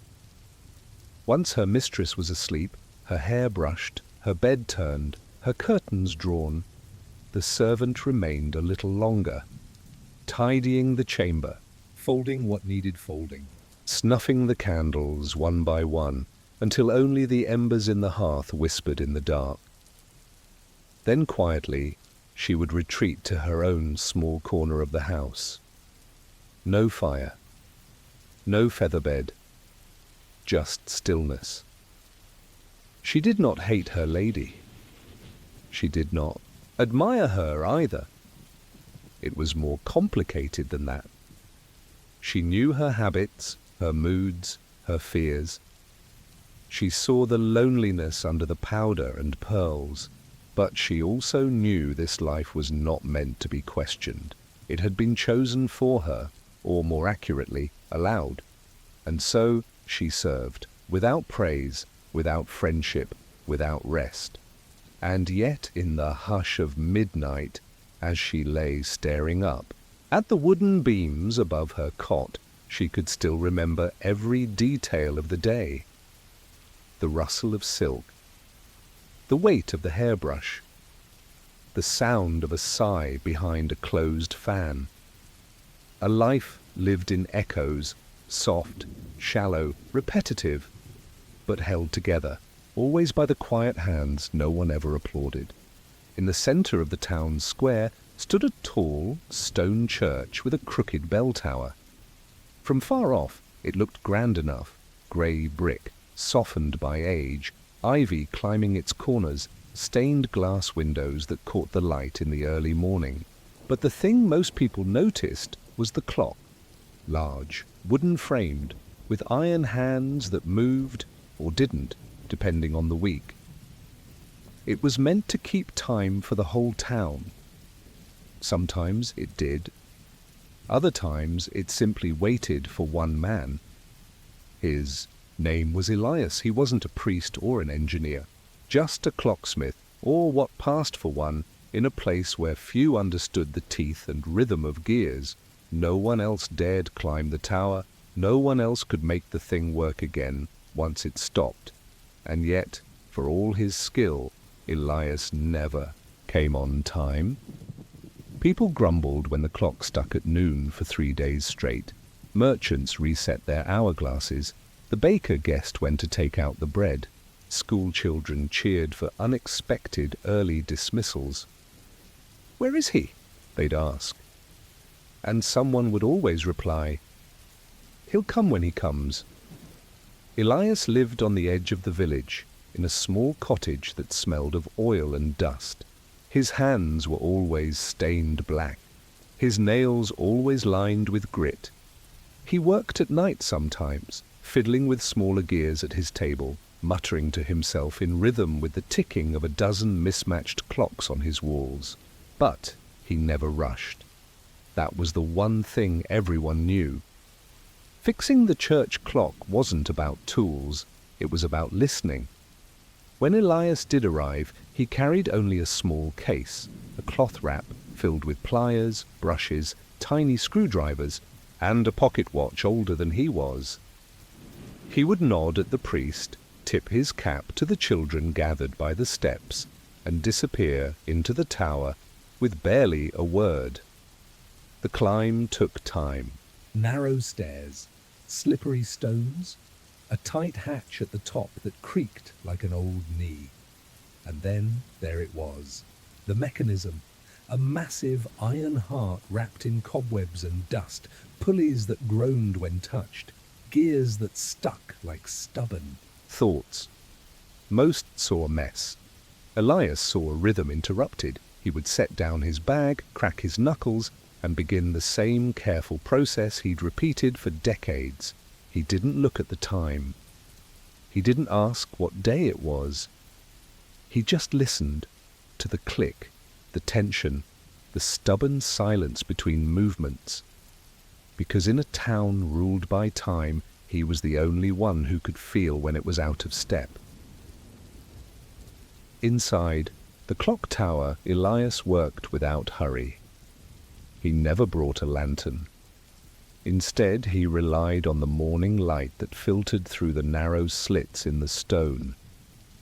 The shadows shifted slowly, like the hands of the very clock he came to fix. Dust floated in the air, catching the light, drifting between the beams like sleepy ghosts. Elias spoke to no one, but he often murmured to the machine, gentle sounds, half words, as if reassuring it. The mechanism was old, not elegant, not modern, just iron arms, leaden weights, thick ropes and wooden gears with notches worn by decades. Of motion, a system of levers and springs that needed to be coaxed, not commanded. When something went wrong, it didn't shout. It whispered, a wheel too dry, a gear too tight. A pin that didn't sit quite right in its groove. Elias started by brushing the dust from the balance wheel, watching how it swung, or failed to. He touched the weights, tested the tension in the ropes. He ran his fingers along each gear, not to clean them, but to feel their resistance. He could tell when a piece was out of alignment just by the sound it made when it turned, or didn't. And when he found the problem, he didn't fix it immediately. He sat first. Sometimes for minutes, sometimes for an hour, thinking. Not because he didn't know what to do, but because the clock demanded it. Rushing meant breaking. The machine didn't want quick hands, it wanted careful ones. Outside, the townspeople watched the face of the clock. They waited for the hands to move. Some shook their heads. Still broken. Others chuckled. Maybe tomorrow. But the oldest ones knew better. They didn't wait for movement. They listened for the chime. When Elias was done, he didn't turn the clock forward. He wound it from where it stopped. Time, to him, didn't need to catch up. It just needed to begin again. At last he tightened the weights, realigned the gears, brushed away the last of the grit. Then he paused. He reached for the pendulum, gave it the softest nudge, and stepped back. Tick, then silence. Tick, tick, and, slowly, the great hands above began to move once more. Not rushed, not loud, just steady, as if nothing had ever been wrong at all. Once the clock was ticking again, Elias never lingered. He didn't stay to hear the townsfolk notice. He didn't wait for the priest to thank him, or for children to point and cheer. When the bell rang at the right hour again, he gathered his tools with the same slow care. He gave the gears, each wrapped and stored in its place. Then he climbed down, step by step, the echo of his boots fading behind him. Sometimes a few curious onlookers waited at the base of the tower. "Is it fixed?" they'd ask. Elias would nod once, not smiling, not frowning. Just a quiet nod. And then he'd walk away, back to his little cottage, where a dozen clocks ticked out of sync, and a kettle whistled faintly in the background. The Dutch townspeople would go on with their days, bakers kneading dough, schoolmasters marking slates, merchants calling out prices, and overhead the hands would keep turning. The bell would chime again at the right time, and everything, for a while, would feel just a little more certain. No one ever asked why Elias was always late, why he never came the day the clock stopped, why he waited until the rhythm of the town had stumbled before he returned. But in truth, He wasn't late. He came when the quiet got too loud, when the stillness became noticeable, when the village forgot what it meant to move together, and when the tower once again echoed with the slow, steady chime of hours passing. It was because someone had listened to the silence long enough to restore the sound. He didn't fix time, he simply reminded it how to move. Long before scented soaps lined store shelves, before bathtubs gleamed beneath electric light, people still washed. In the early Islamic world, bathing was not just about cleanliness, it was about rhythm, ritual, and intention. It was a habit of the faithful, a quiet task woven into the fabric of daily life, performed not in haste, but with thought, and for many it was done without soap at all. Across the cities of the Middle East and North Africa, the hammam stood as a cornerstone of the community. A public bathhouse, often modest on the outside, with high walls and small windows, but inside, warm, domed chambers echoed softly with steam. You wouldn't find perfume or bubbles. Instead, you'd find warm water, polished stone, and the sound of slow hands cupping water over skin. For men like Tariq, a middle-aged schoolteacher in 9th century Damascus, the hammam visit was part of his weekly routine. He rose before the market stirred, walked the quiet streets with a towel over his shoulder, and entered the bathhouse just as the fire beneath the water tanks had begun to warm the floors. He greeted the bath attendant, sometimes with a coin, sometimes with a loaf of bread, and stepped through the series of rooms. Cool, warm, then hot. Each room prepared the body differently. The warm room softened the skin, relaxed the muscles, slowed the thoughts. The hot room, filled with mist that curled around the arches, opened the pores and eased the weight of the week. And there, beneath a small oculus in the ceiling that let in a beam of soft morning light, Tariq sat quietly on smooth marble and began his wash. There was no bar of soap in his hands. Instead, he used earth. A fine clay called gasol or sabil, mixed with water until it formed a soft paste. He rubbed it gently across his skin, not to lather, but to draw out the oils and sweat of the days before. The clay didn't foam. It didn't carry a scent. It simply cleansed. And when he rinsed it off with warm water poured from a brass bowl, his skin felt smooth, not perfumed, not scrubbed raw, just clean. Sometimes another man helped, a telek, or bathhouse attendant, scraping the skin lightly with a rough cloth, massaging the shoulders, cracking stiff joints with practiced pressure. It was quiet work. Words were few. The only sounds were the trickle of water, the hollow echoes of bowls set down on stone, and the slow breathing of men letting go of the week's weight. For Tariq and many others, bathing wasn't just for adult health. It was an act of presence, a return to stillness, a preparation for prayer, for work, or simply for beginning again. As the door of the hammam closed behind him, Tariq stepped into the bright streets of Damascus, not as a different man, but as a cleaner one, in body perhaps, but also in breath. His skin still warm, his robe still damp at the edges, he walked more slowly now. The dust of the road no longer bothered him. The voices of the street didn't feel so sharp. He had been washed, not just with water, but with stillness. For those who visited regularly, the hammam became a kind of second home, not just for the ritual of washing, but for what it gave back in return. Space. Space to sit without purpose. Space to be among others without the weight of conversation. Space to feel quiet even when surrounded by movement. In a world that pressed forward with prayer times, trade demands, and household duties, the hammam A loud pause. There were no shelves of soap, no racks of towels, just clay, steam, and heat. Some brought their own oils, olive, rose, or camphor, rubbing a few drops into their arms after drying off. Not for scent, but for softness.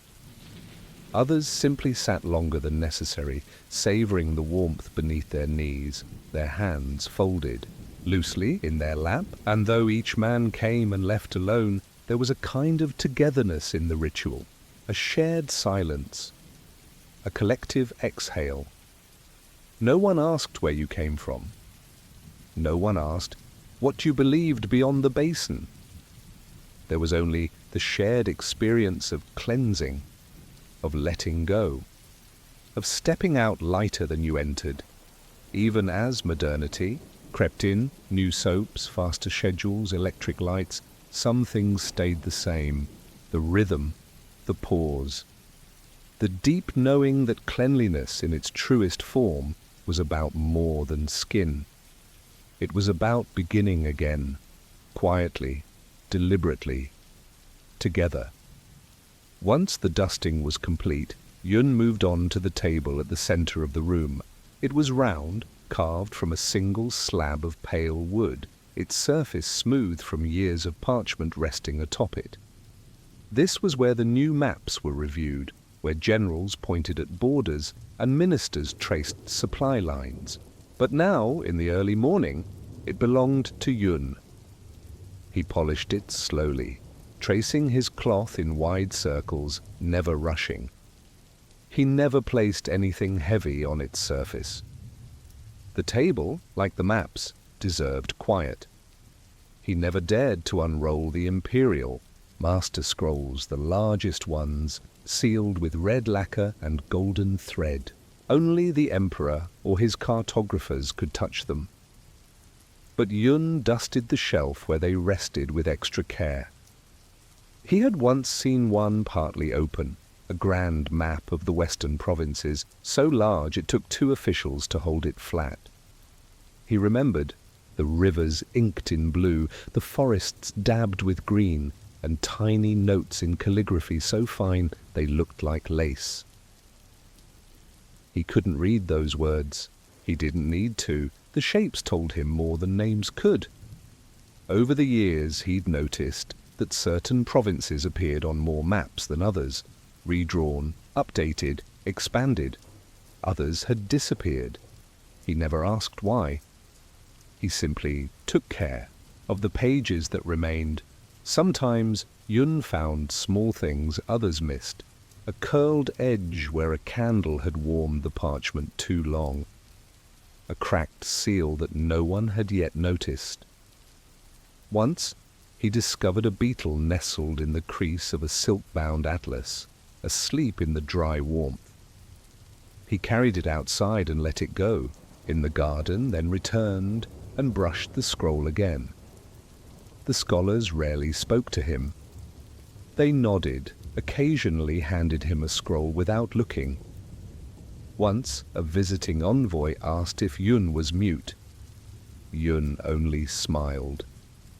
He was not, but silence, he had learned, was the only language the room understood. Each day ended the same way it began. He folded the cloth, replaced the brush, tucked loose ribbons back beneath their scrolls, and stood for a moment in the doorway, looking back, not with pride, but with care. The room looked unchanged. That was how he knew he'd done his work. Well, because in a palace full of voices chasing power and praise, Yun kept time with something slower. He moved not by orders, but by memory, by rhythm, by the knowledge that no matter how powerful the lines drawn on those scrolls once were, they would fade unless someone remembered to protect them, quietly, without ever writing a single line of his own. The years passed like they always do, without ceremony. Ministers came and went. The emperor's banners changed color. Some maps were removed from their shelves and never returned. Others arrived still smelling of fresh ink and wet lacquer. Yun greeted each one the same way, With silence, a clean cloth, and the same slow care he had given since his first morning in the map room, he grew older. His hands, once steady and quick, began to move more slowly. He took longer to climb the stairs to the scroll loft. The horsehair brush wore down to its spine, but still, each day before sunrise he arrived. Sometimes before the guards had opened the outer doors. No one noticed. And that was fine. The room didn't need witnesses. It needed someone who remembered the difference between a wrinkle and a crack, between dust and age. Then one winter morning he didn't come. The guards waited. The scribe noticed first, 3 scrolls left unswept. The cloth left folded on the corner of the table. No spills, no damage. Just a kind of stillness the room hadn't known in years. They sent a boy to check on him. He found Yun seated at his small wooden table in his home just beyond the outer wall. His brush rested in his hand. An unmarked scroll beside it, blank. He had never written a map of his own. He had never drawn a line. In time, another took over the map room. A younger man, quicker with his hands, eager to please. He swept efficiently, dusted thoroughly, but the scrolls never lay quite as flat. The room never sounded quite as quiet. And now somewhere between the high shelves and the low windows, if you look carefully, there's one small scroll tucked behind the others. It's blank, tied with faded ribbon, no seal, no label, no markings at all. But still it's kept, as if the map of a quiet life lived gently, without praise or position, deserved its own place among the borders and empires. Because sometimes the man who never drew a line ends up preserving them all. Tucked deep within the palace compound, far from the echoing halls of ceremony and the golden chambers of diplomacy, was a quiet room lined with scrolls, tables, and fragile dreams. The map room. It didn't shine like the throne room. It didn't smell of incense or silk. It smelled of parchment, wood oil, and ink. The walls bore shelves from floor to ceiling, and on those shelves were the empires, rolled, folded, weighted with wax seals and wrapped in muslin. Here the world lived in quiet line, and one man was charged with keeping it clean. He was not a cartographer, not a scribe, not a scholar of lands or seas. He was a servant, and his name was Yun. His job was simple. Arrive early, sweep gently, dust the scrolls, and ensure that not a single map curled, cracked, or warped. But within that simplicity lay a discipline known only to those who worked in silence. Each morning, before the scholars arrived, Yun entered the room barefoot, so the wooden floors wouldn't creak. The doors, heavy with brass, were opened by palace guards, but after that no one entered unless summoned. Yun carried a cloth of tightly woven cotton and a brush made from soft horsehair. His hands knew every crack in the wall, every loose shelf peg. He never rushed. The maps didn't like rushing. Some were ancient, faded outlines of lost provinces inked by trembling hands generations ago. Others were new, still sharp with color, drawn by imperial order to reflect conquests from just weeks past. There were maps of borders that no longer existed, rivers that had changed course, cities renamed, lands dreamed of but never claimed. To the empire they were tools of power. To Yun they were paper and breath. He dusted each one carefully, starting from the north and moving south, his own ritual of direction. When unrolling a scroll, he never let the edges snap flat. He held them until they lay still on their own, then smoothed them with his palm. He didn't read the names, but he followed the shapes. mountain ranges, sea lines, tiny villages marked by a single dot. If something was torn, he left a note for the scribe. If something was wrinkled, he gently flattened it beneath a wooden press.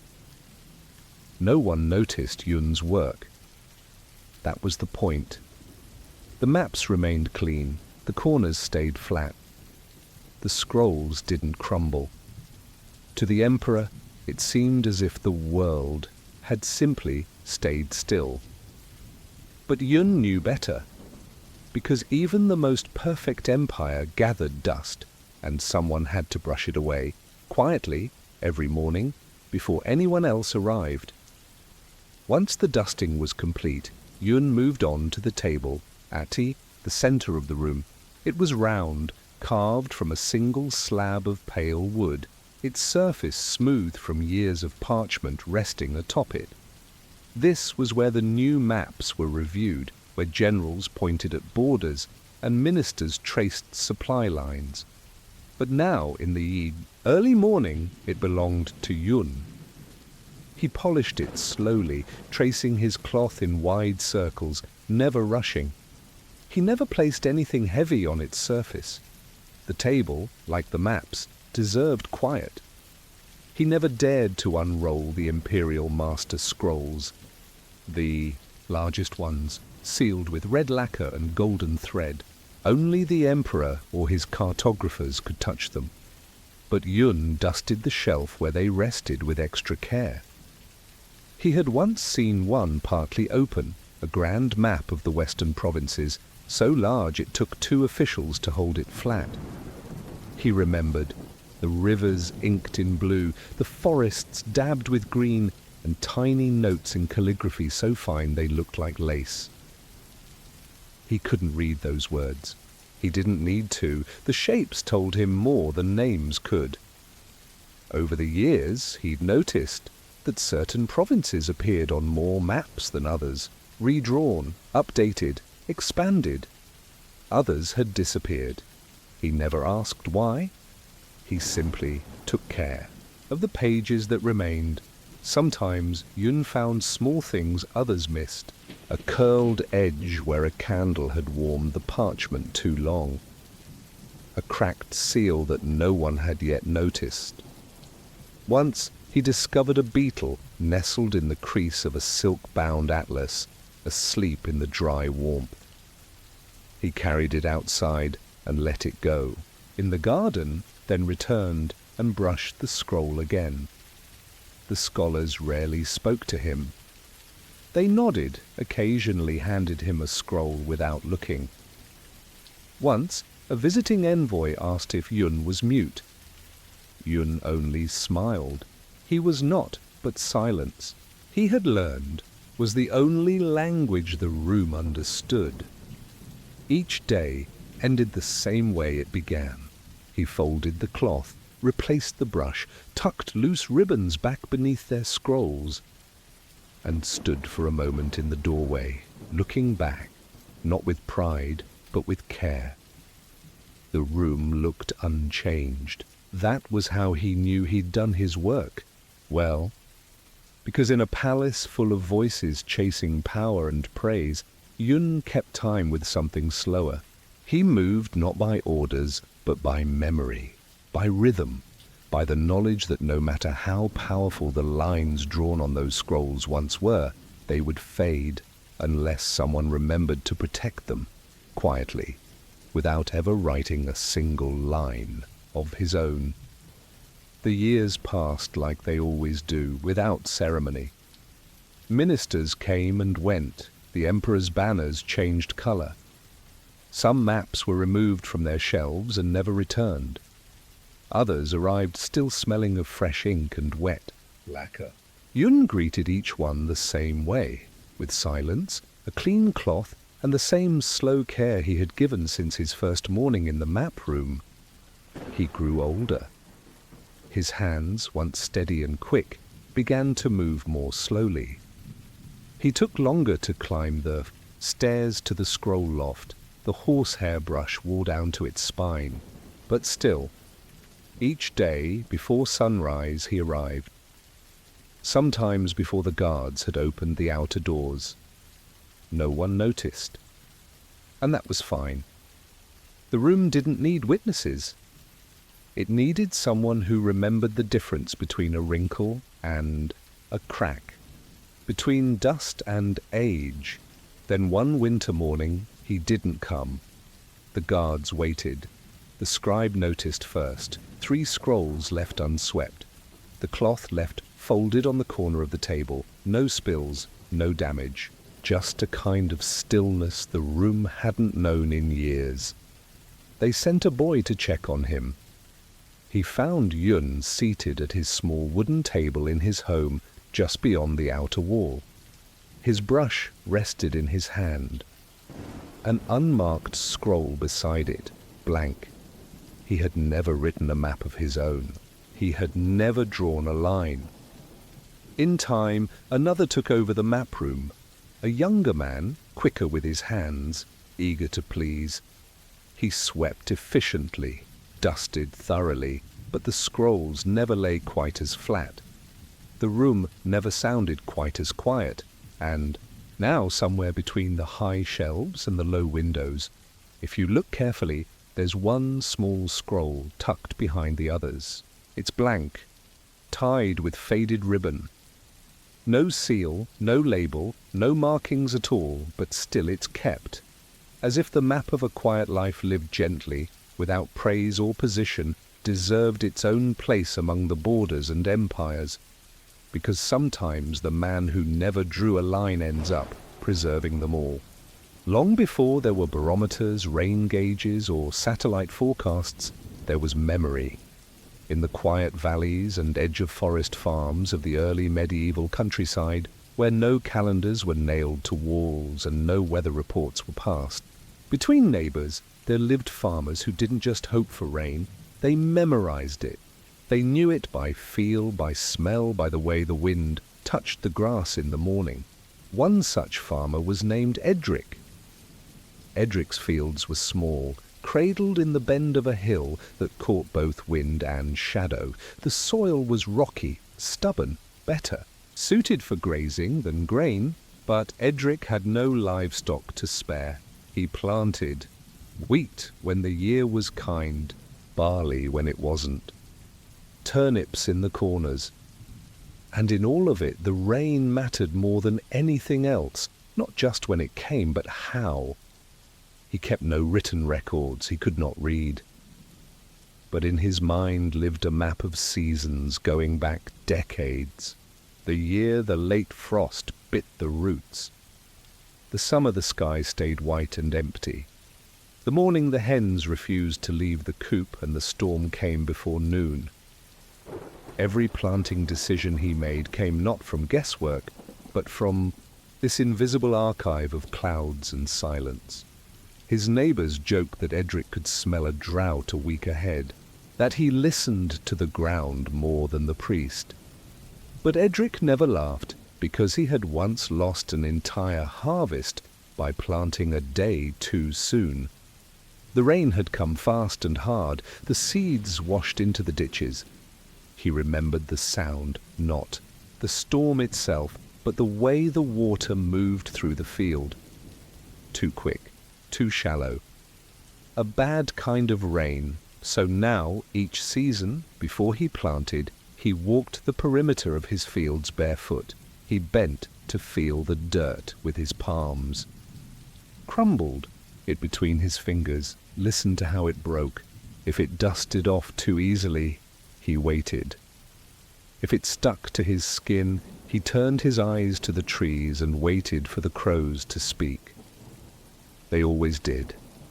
And when the first rain finally came, if it was right, he stepped outside in silence. Let it fall on his face. Watched how the drops soaked into the cracks. Whether the water pooled or vanished. Whether the smell was sharp or musty. He made no note of it, but the memory locked into his bones like a rung on a ladder. He didn't need to check the sky every morning because he carried the rain with him.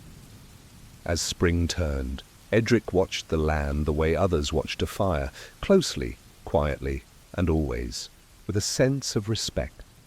He noticed the way the moss on the north side of the trees grew faster when a storm was near. He watched the wind ripple across his barley rows and counted how many seconds passed between the gust and the birds lifting from the hedges. These things didn't always predict rain, but they told him something. And he filed it away.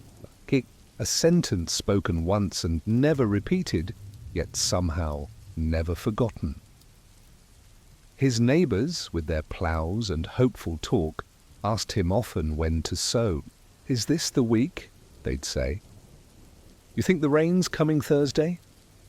Edric would shrug, sometimes nod, sometimes not.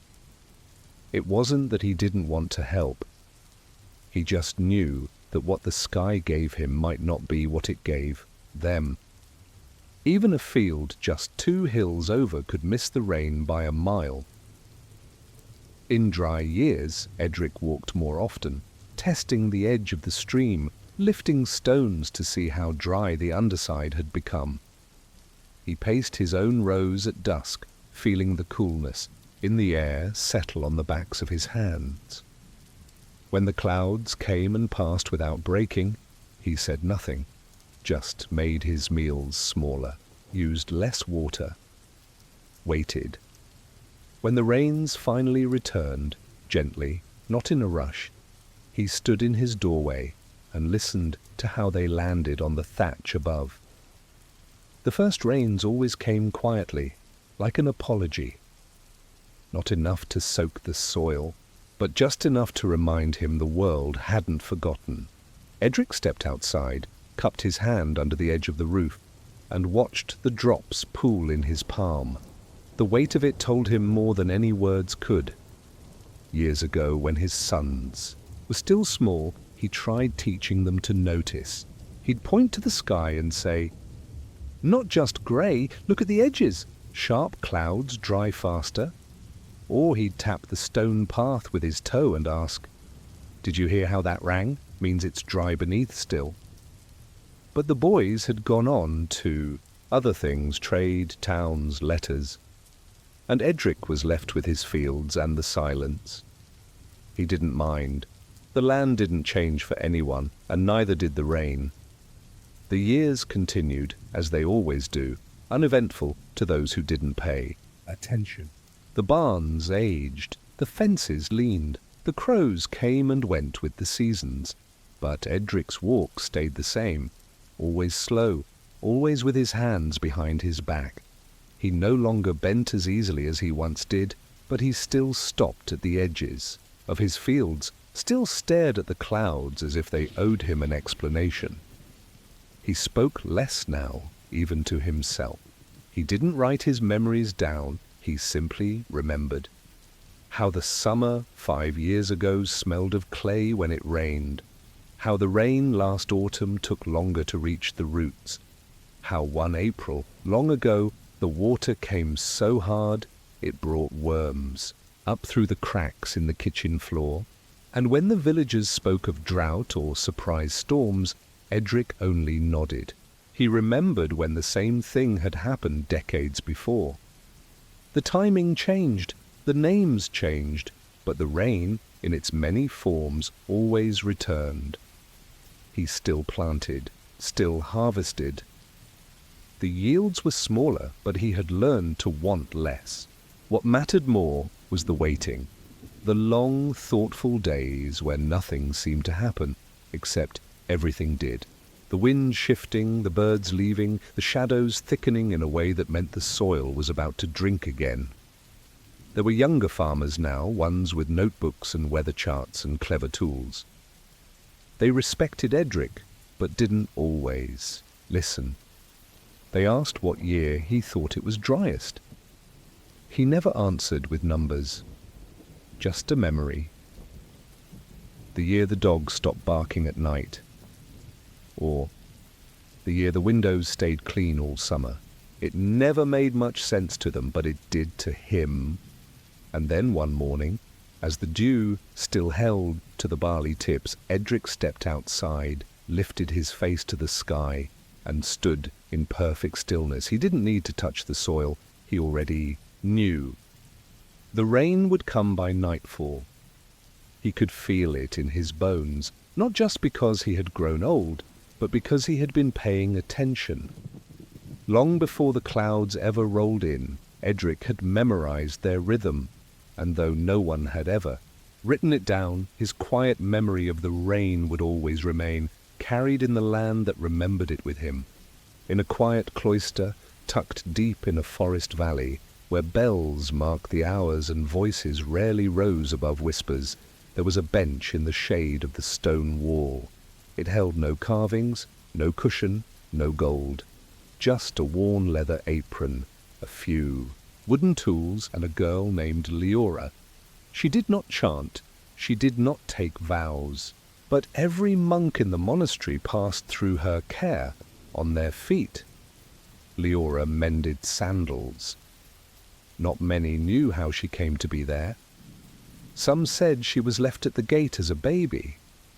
Others whispered she had chosen the silence, though no one had ever asked why. She spoke little, not because she couldn't, but because the work didn't require it. Sandals didn't respond to noise, only to patience. Each morning, before the monks gathered for lauds, she arrived. A small pail of water in one hand, a bundle of cracked sandals in the other. Her bench sat beneath a fig tree. Birds gathered there, but she never chased them away. She liked their sounds. They reminded her that silence didn't mean stillness. The sandals she repaired were humble. 2 leather soles, a few straps, fastened with wooden pegs or stitched with flaxen thread, worn by men who walked not to be seen, but to pray. Their steps were slow, their paths short. Yet even the quietest feet wore down leather over time. Leora knew how each monk stepped. Brother Eli wore the edges thin. Brother Thomas pressed hardest, at the heel. Brother Mathieu's straps always cracked where they curved. She didn't need to ask. The shoes told her everything. She soaked the straps in warm water, softened them with her fingers. Sewed in silence, her stitches small and even. No fancy knots, just thread pulled tight, firm enough to hold but never to cut. She used bone-handled awls passed down from an older cobbler, now long gone. The monks left their sandals in a pile and never said thank you when they picked them up again. But sometimes they lingered a moment longer than needed. That was enough. Leora didn't watch the hours. She knew the rhythm by feel, by when the sun reached the 3rd row of stones, by the shadows cast by the chapel's bell tower. She worked through them all, prime, terce, sext. The prayers passed like breezes, and through it all her fingers moved, steady and sure. Because to walk without pain was its own kind of peace, and someone had to make that possible, quietly, from the shade of the fig tree. Leora rarely left the outer courtyard. She had no cell. Like the monks, no alcove in the chapel. Her space was between the wall and the fig tree, where the light fell unevenly and the ground stayed warm from the sun. The sandals came to her, one bundle at a time, dropped off without a word. When they were ready, she stacked them neatly on the same bench. No one needed labels. She remembered which pair belonged to which man by the way the soles bent, or how the strap had frayed. She never hurried. If a monk returned to find his sandals not yet ready, he waited. Sometimes nearby, seated on the low stone ledge, hands folded. Other times he walked away barefoot and came back later. No one complained. There was a kind of reverence to her pace. Something slower than habit, steadier than time. On rainy days, she worked under the eave of the cloister walkway near the herb garden. Her hands always smelled faintly of beeswax, flax thread, and leather dampened with care. She never wasted material. Even old straps, too brittle to mend, were cut into smaller pieces for patching. A hole in the toe, a loosened sole, a crack in the edge, she worked through them all with the same attention. And in this rhythm of cutting, soaking, stitching, and sealing, the monks' lives moved forward. Their feet carried them through stone, halls and garden paths, across dewy grass before sunrise, and into still chapels before midnight. Their thoughts were with their prayers, their chants, their books. But none of it would have been possible if each step had pained them. Leora asked for nothing. The monastery fed her simply. Porridge in the morning, broth in the evening, a bed of straw in a quiet alcove behind the storage room. She never asked to be included in the prayers. But some monks whispered her name during Compline, just once, beneath their breath, and still she worked. Because in the hush of that place she understood something many never noticed, that even the holiest lives needed mending now and then, and someone had to stitch them back together, one sandal at a time. The seasons passed softly in the monastery. Leaves browned, rains returned, the fig tree outside Leora's bench dropped fruit onto the moss below. Her hands grew older, but her stitches remained precise. She worked with the same tools, the same thread, the same bench, year after year. The sandals wore out. The monks did too. Some grew slower. Some disappeared, leaving only their last pair of sandals folded quietly beneath her bench, never collected. Leora never asked where they had gone. She simply smoothed the straps one final time and set them aside. New monks came, young men with soft hands and cautious steps. Their sandals bore no wear at first, but time always left its mark. Within weeks, straps frayed, soles cracked, and one by one they too came to rely on the quiet girl in the courtyard with the patient hands. Sometimes, after finishing a repair, Leora sat with the sandals resting beside her, looking toward the cloister archways. She never lingered long, but in those small moments of stillness it was as if she was listening for the shuffle of familiar feet, or perhaps the silence of those who no longer passed by. She never spoke of them, but her care lingered in every stitch. No monument was ever made for her, no record written in the monastery's books.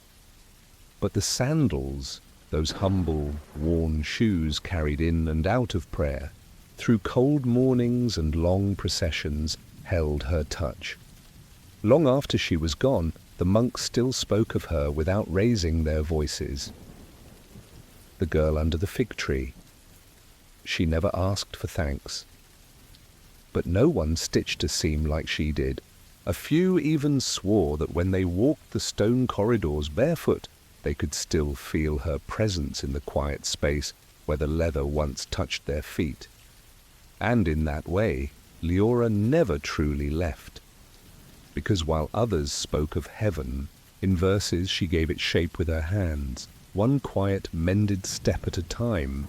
Long before sugar was a luxury and spice was a treasure, there was salt, simple, pale, and vital. It did not shimmer like gold or carry the mystery of silk, but in one quiet kingdom nestled between wind-swept dunes and slow rivers, salt was life. It flavored the meals, preserved the food, paid the taxes, and lined the paths of survival, grain by grain.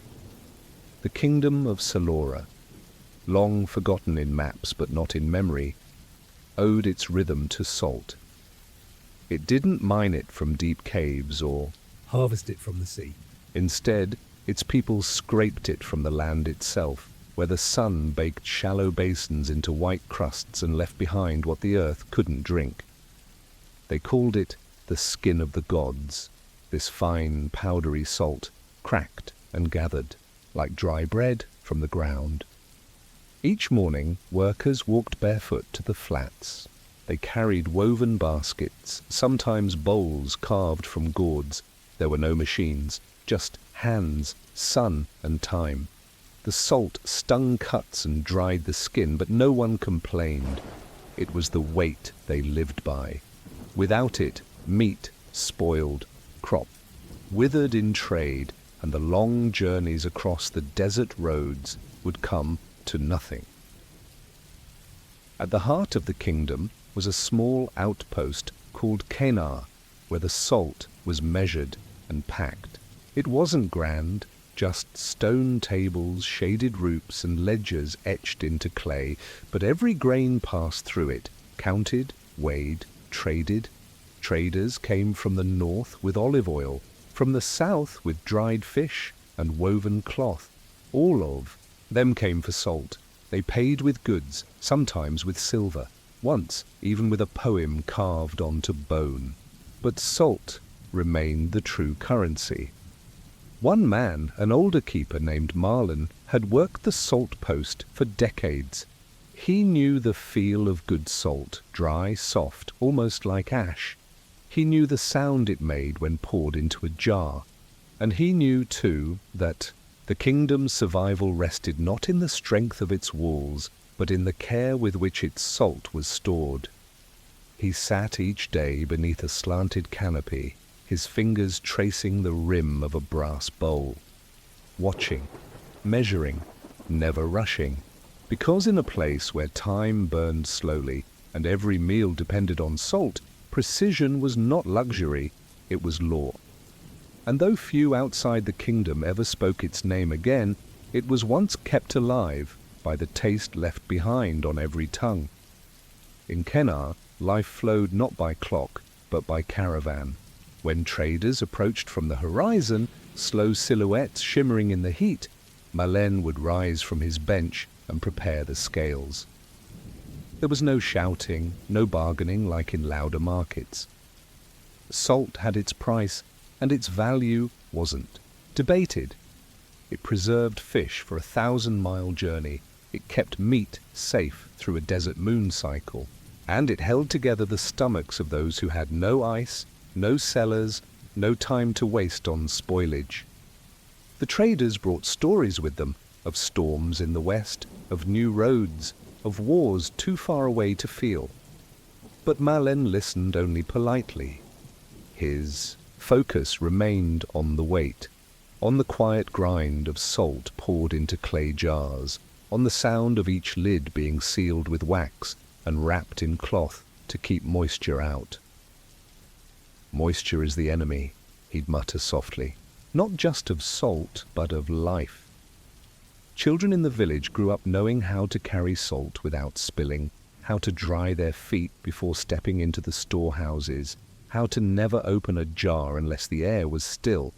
It wasn't superstition, it was practice. Salt wasted was a meal lost, a trade missed, a journey undone before it began. Once a week, the council met in the shade of the great tree near the temple square, not to debate law, but to review salt. How much had been gathered, how much traded, how much reserved for the coming drought. There were no gold coins in their hands, just slates and tally marks. Sometimes they adjusted the tax, asking each household for a spoonful more or less. The people agreed, not because they were ruled harshly, but because they understood salt was the boundary between hunger and hope. The royal kitchens just beyond the main square used salt in measured grains, a pinch in stew, a scatter over drying dates, not for indulgence, but for balance. Even the nobility, robed in linen and sandalwood, spoke of salt with reverence. It touched every table, high and low. It marked the end of fasts, the blessing of food, and the preservation of memory. And every time, A jar was lifted. Someone somewhere thought of Canar, of the stone tables. The careful scales and the white dust that once held a kingdom together without ever raising its voice. In time, kingdoms changed, borders shifted, roads fell out of use. The great caravans came less often. Silver coins replaced clay jars. New spices arrived, bolder, more colorful. The world moved forward, faster and louder. But in Canar, the salt remained. Malen's hands grew slower, his eyes dimmer. But he still came to the post each morning, brushing the dust from the scales, checking the lids on the sealed jars. He no longer measured the trade himself. A younger boy now carried the baskets and counted the grains. But Marlin sat nearby, nodding when a measure was true, frowning when it was not. Not as a master, just as a reminder. On his last day there was no ceremony, just a sunrise, a cup of water, and the low hum of early footsteps on the stone path. He stayed at his bench a little longer that morning, watching the light catch on a pile of pale salt, soft as sand, dry as trust. Then he stood, slowly, and walked home. The salt continued without him. Years passed, the outpost became smaller. The kingdom's name fell from most maps, but the people remembered, through their food, their stories, their rituals. When a baby was born, they placed a pinch of salt beneath the pillow. When a journey began, they packed a wax-sealed jar alongside bread and water. And when someone died, a line of salt was scattered along the doorway, so their spirit would know the way out, even now, beneath the ruins of old Canar. If you press your hand to the earth and wait, you might feel a grain or two. No shine, no scent. Just the quiet presence of what once mattered most. Because some kingdoms are not remembered for the battles they fought or the walls they built, but for the small, forgotten things that kept everyone alive, one handful at a time. At the edge of a small village where the grass grew tall and no path was paved, there stood a lean workshop built from mismatched timber and roofed with slate that cracked in winter. Smoke rarely rose from its chimney, and no sign hung above the door. Still, everyone knew what it was, and everyone knew who worked there. His name was Barrow. He was a carpenter, not for chairs, not for cabinets, not for the fine wardrobes of noble houses. Barrow built coffins, not the grand kind, no brass handles, no satin linings, just pine wood, plain, unvarnished, with corners joined by hand, each one carved with the same gentle respect. And he built them for the people who had no coin to pay. The villagers said he had always done it, that even when he was young and could have gone to the city for better work, Barrow stayed. They said he once refused a commission from a wealthy merchant in favor of finishing a coffin for a stranger. He never spoke of it. He didn't talk much at all. His workshop smelled of sawdust and damp earth. Long planks leaned against the walls, sorted by weight and grain. His tools hung on nails, old, worn smooth by years of quiet labor. There was no clutter, no drawings, just a table, a bench, a lantern, and wood. He began each coffin the same way, with silence. He sat first, not to rest, but to listen. Not to the wind or the birds, but to the memory of the one it was for. A name left at his door. A whispered request after morning prayers. Sometimes he'd glance toward the churchyard and nod, as if the ground itself had spoken. Then he measured, not the person, but the need. Child, mother, stranger, friend, each one had its own weight, its own shape, not in inches, but in feeling. He cut slowly, never more than needed, His saw made a soft rhythm that some said they could hear from across the lane, like a lullaby for the earth. He didn't rush, even when there were more waiting. He knew the dead didn't hurry, and when the box was finished, simple, sanded, with a lid that fit just so, he placed it near the back wall and covered it with a cloth. He didn't wait to be thanked. He didn't ask who would carry it.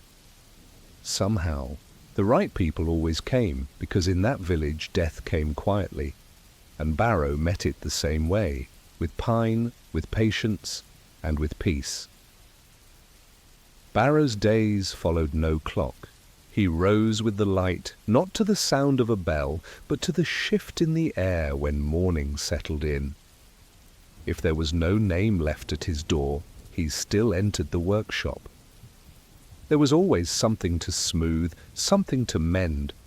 Sometimes he prepared a box just in case, a smaller one, a gentler one, just in case.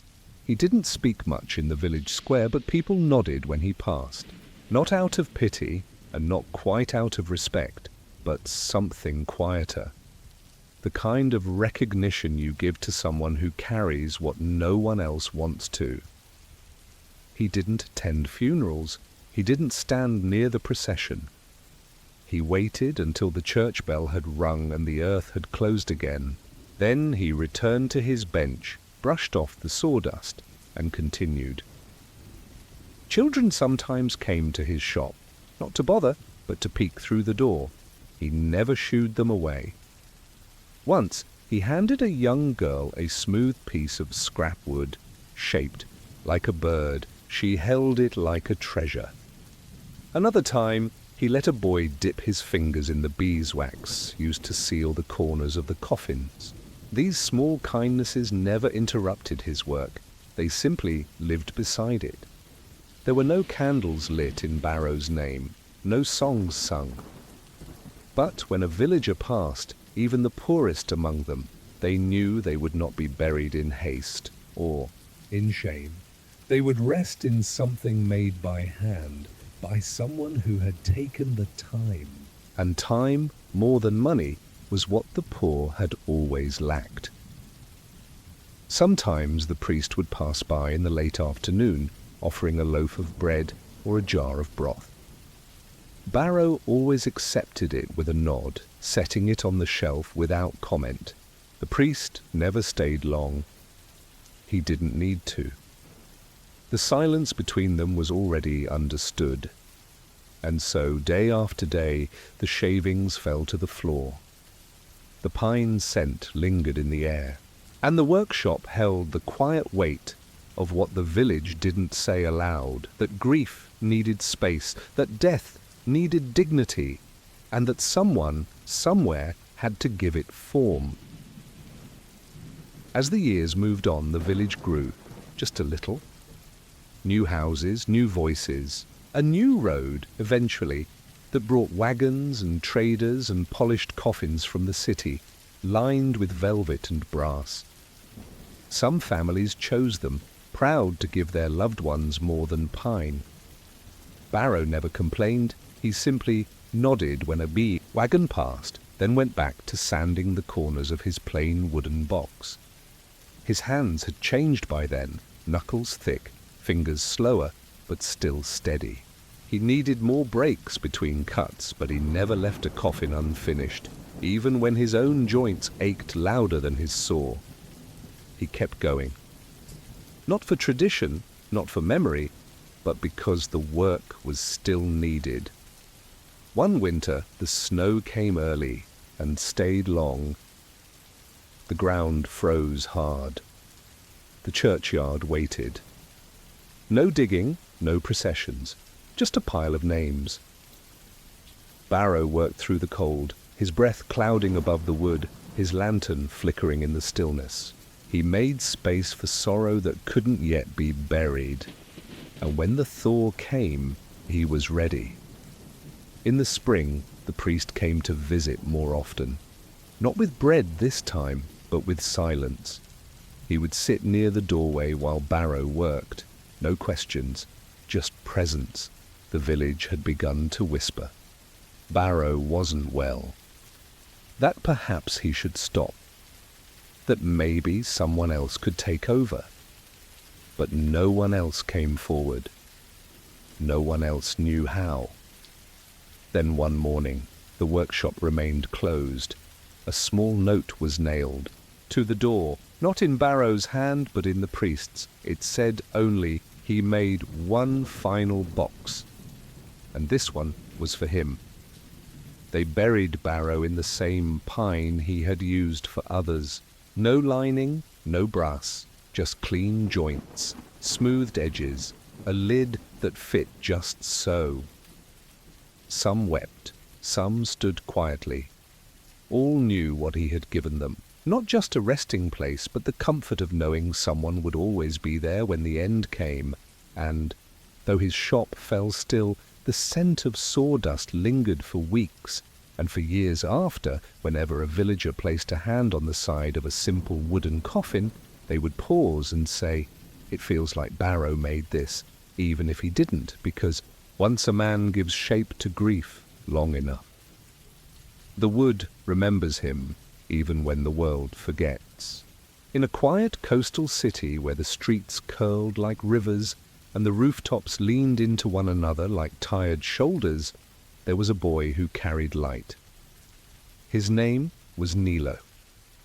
He was small for his age, often mistaken for younger, with a steady walk and soot on his sleeves. Each evening, as the sun began to disappear behind the slate-grey sea, Nilo began his rounds, with a basket of lanterns in one hand and a bag of spare wicks and oil on his back. He was not the only light-keeper. There were older men who trimmed the tall street torches, a few guards who lit posts along the outer wall, but Nilo's job was different. He lit the places others forgot. The alleys behind bakeries, the corners of the inner market, the steps between buildings where washerwomen passed in the dark, the old widow's stoop that never quite caught the moonlight, the places where a little light mattered more than most realized. The lanterns he carried were not fancy. Just glass panels wrapped in blackened iron, each one different, each one with its own creak and weight. Some had cracked corners, others had smoky panes, but they held light well, and that was all that mattered. Nilo moved with quiet precision. He never rushed, even when the wind pushed hard against the hills. He lit each lantern carefully, shielding the flame with his hand, watching the wick catch and settle into a steady glow. Then he'd hang it where it was needed, on a nail, on a rope, on a crooked hook hammered into a stone wall years ago. He didn't speak much during his route. There was no need. The city knew him. A baker might nod, a merchant might call out, "Be careful near the arch. Gusts tonight." A child might run up to watch a lantern flicker to life, wide-eyed, before darting away again. But Nilo mostly listened to the soft hush of the flame, to the quiet click of metal on stone, to the steady rhythm of footsteps that kept the darkness at bay. By the time the stars appeared fully, Nilo's basket would be empty, and behind him, in the wake of his path, the city gently glowed, one small light at a time. Once the lanterns were hung and lit, Nilo retraced his steps, not to rush home, but to check the flames.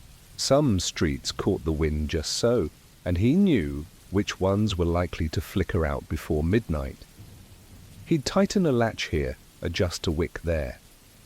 Sometimes he added a bit more oil, just enough to last the night. He never said it aloud, but he thought of each lantern as a small promise, and promises, he believed, should not be left to fail in the dark. The city at night was different, slower. It whispered instead of spoke. The market stalls stood folded and silent. The shutters on windows barely stirred, even the sea not far.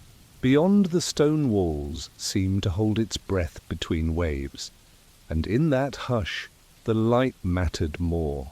Not because it made things brighter, but because it reminded people they weren't alone. Nilo had his favourite stops.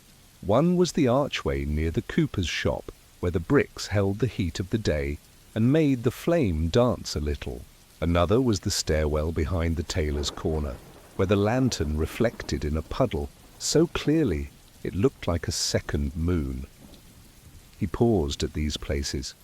Not long, just enough to notice that the light had landed well. He sometimes saw Others in passing. a nursemaid carrying a crying child, a fisherman returning late, a boy not much older than himself leaning on a doorway, waiting for someone who never came. They didn't always speak, but they looked toward the lanterns when they passed. And Nilo saw how they softened just a little in the glow. That was enough. When a lantern was missing, a hook broken, a panel shattered, he made note of it.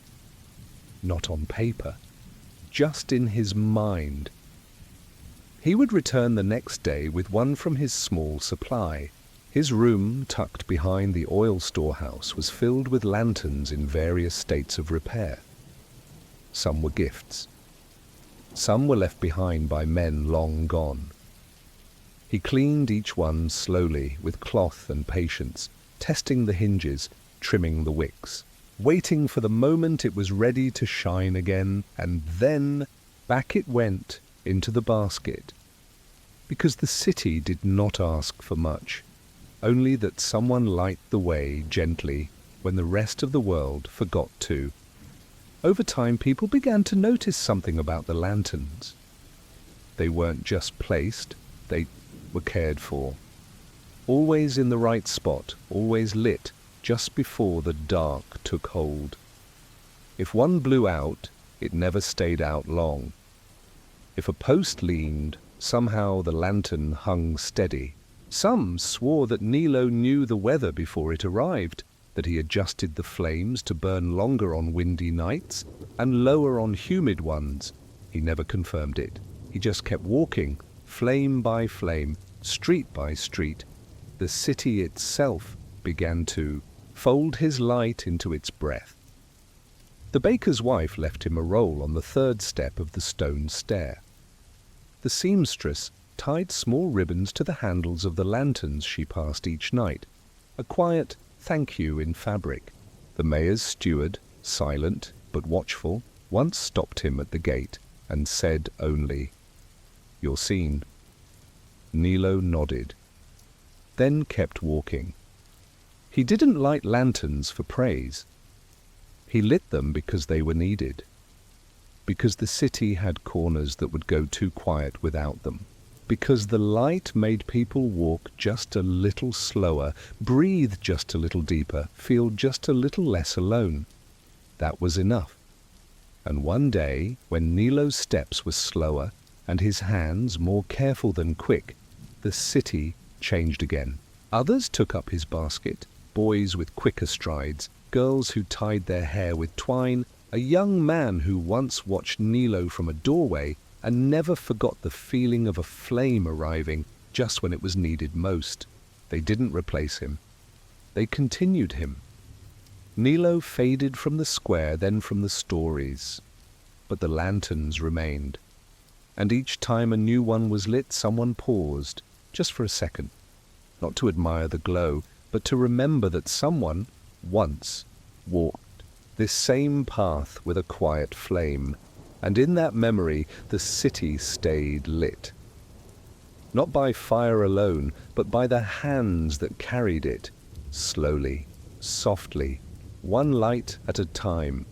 In the heart of a walled city built on trade routes and old stone, where the gates closed each night with the sound of iron teeth, the mayor's keys were more than tools. They were symbols, not ornate, not golden, just brass and iron, dulled with time and heavy with rust. And yet they were too many, too unwieldy, too important to be held by one person alone. So it took 3, not for ceremony, not for honor, but because no one person could carry them all, literally or otherwise. There were keys for everything, one for the grain vault, one for the old lockbox in the chapel floor, another for the bell tower hatch, a smaller one for the drawer no one opened, and a thick, square-toothed one for the back gate that only opened once a year. Over time, no one even remembered what all the keys were for, but none could be discarded. Just in case, the first key-bearer was Thomas, an old clerk with a usual limp and a mind like a ledger. He knew which key fit where, and what time of year each lock might swell with rain or rust shut if not oiled. His pouch was the heaviest. He carried the great iron ones, the keys that clanked together like chainmail. When he walked through the square, the sound followed him like a whisper. The second was Elsbeth, younger, quicker, with fingers nimble enough to sort the thinner brass keys that unlocked shelves, journals, and scroll drawers in the town hall. Her keys lived on rings tied to her belt, and she was often seen untangling them in the dim morning light, muttering softly about hinges and latches and misfiled requests. The third was Joran, the mayor's aide, not for his knowledge of locks, but for his arms. He carried the ceremonial ring of keys, a long rod from which hung the older, unused ones. They hadn't turned a lock in years, but tradition said they must be carried, shown, accounted for. When foreign envoys came, Joran stood at the mayor's side, his rod of rusted keys gleaming faintly in the sun. No one ever asked what they opened. That wasn't the point. Each morning the three met in the mayor's hall and divided the day's burdens. Not who held what, but where they would walk. Who would open the chapel? Who would seal the courtyard gate? Who would relock the merchant? Vaults at dusk? They moved like gears in an unseen clock, silent, slow, essential. Because in a city where too much had been built to remember, someone had to carry the weight of remembering. The people of the city rarely thought about the keys. They heard the gates close at dusk, saw the lamps lit in the mayor's hall, and assumed the city held itself together. But behind those routines, Thomas, Elsbeth, and Joran kept the whole system moving, quietly, without recognition. They didn't speak much as they worked. They didn't need to. Each knew their part, and each knew that a door left unlocked or unopened at the wrong time could ripple through the city like spilled ink. Thomas started the day with the archive vaults. He moved slowly, stopping often to shift the iron weight from one shoulder to the other. His steps echoed through the corridors, his keys clinking like a slow metronome. He never rushed. Some locks needed warmth before they would turn. Others responded best to a gentle jiggle, known only to him. He kept a small vial of oil in his pocket and a piece of linen to clean the teeth after each use. A key should not be used until it's ready, he often said, not to anyone in particular. Elsbeth worked differently. Her route twisted through offices and meeting halls. She opened record boxes, cabinets with forgotten maps, drawers of stamped documents from 2 decades ago. She knew which lock resisted on humid days and which key looked identical but was just slightly off. Once she opened a drawer untouched for so long that dust had settled in layers. Inside she found letters from a mayor long dead, still bound in ribbon, still sealed. She did not read them. She relocked the drawer, not because of secrecy, but because some things waited for their time. Joran's job was quietest of all. His keys were not for unlocking, they were for being seen. During meetings, during festivals, even during weddings held at the mayor's garden, he stood with the rod in his hands, the keys swaying like wind chimes. People bowed to them. Children, reached out to touch them. Travellers asked which doors they belonged to. Joran always answered the same way. They open what must remain closed, and perhaps that was true, because not every key was meant to be used. Some were kept to remember what had once been locked, and others simply to remind the city that order still had shape, even if the doors had long since faded from memory. As the years passed, the locks grew older. Some rusted shut entirely, some warped with rain or cracked from frost. A few were removed and replaced with polished latches and clever sliding bolts, but never the ones tied to the mayor's keys. Those were left intact, not because they were still needed, but because someone always remembered which key had opened them, and that memory was considered part of the city itself. Thomas retired first. Quietly, no speech. He left his iron ring on the table one morning and simply didn't return. No one could recall when he started, only that the halls had always echoed with the rhythm of his slow, deliberate steps. His keys were divided, some passed to Elsbeth, others to a boy with careful hands and eyes full of questions. Joran taught him to walk without letting them clatter. Then Elsbeth grew tired. Her fingers, once quick and sure, fumbled more often with the thinner keys. She stayed a little longer, but eventually slipped away like a page from the back of an old book, present but unmarked. Her brass keys remained neatly looped on a worn string in the bottom drawer of her desk. No one threw them away. Joran stayed the longest. Even after his knees stiffened, he stood beside the mayor with the ceremonial rod, the rusted keys gleaming dully in the sun. He never looked at them. He didn't need to. He knew the weight of each one by feel. When his time came, he didn't hand them off.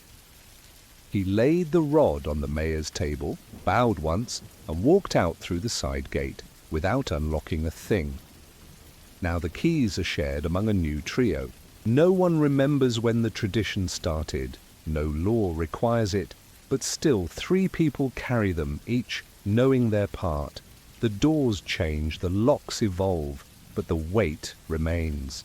And every evening when the last gate closes and the lamps begin to glow in the square, there's a brief moment, just a second, when the clink of keys echoes down the stone corridor like a soft reminder that even in a city that's always moving forward, it's the ones who carry the old keys who make sure nothing is truly lost.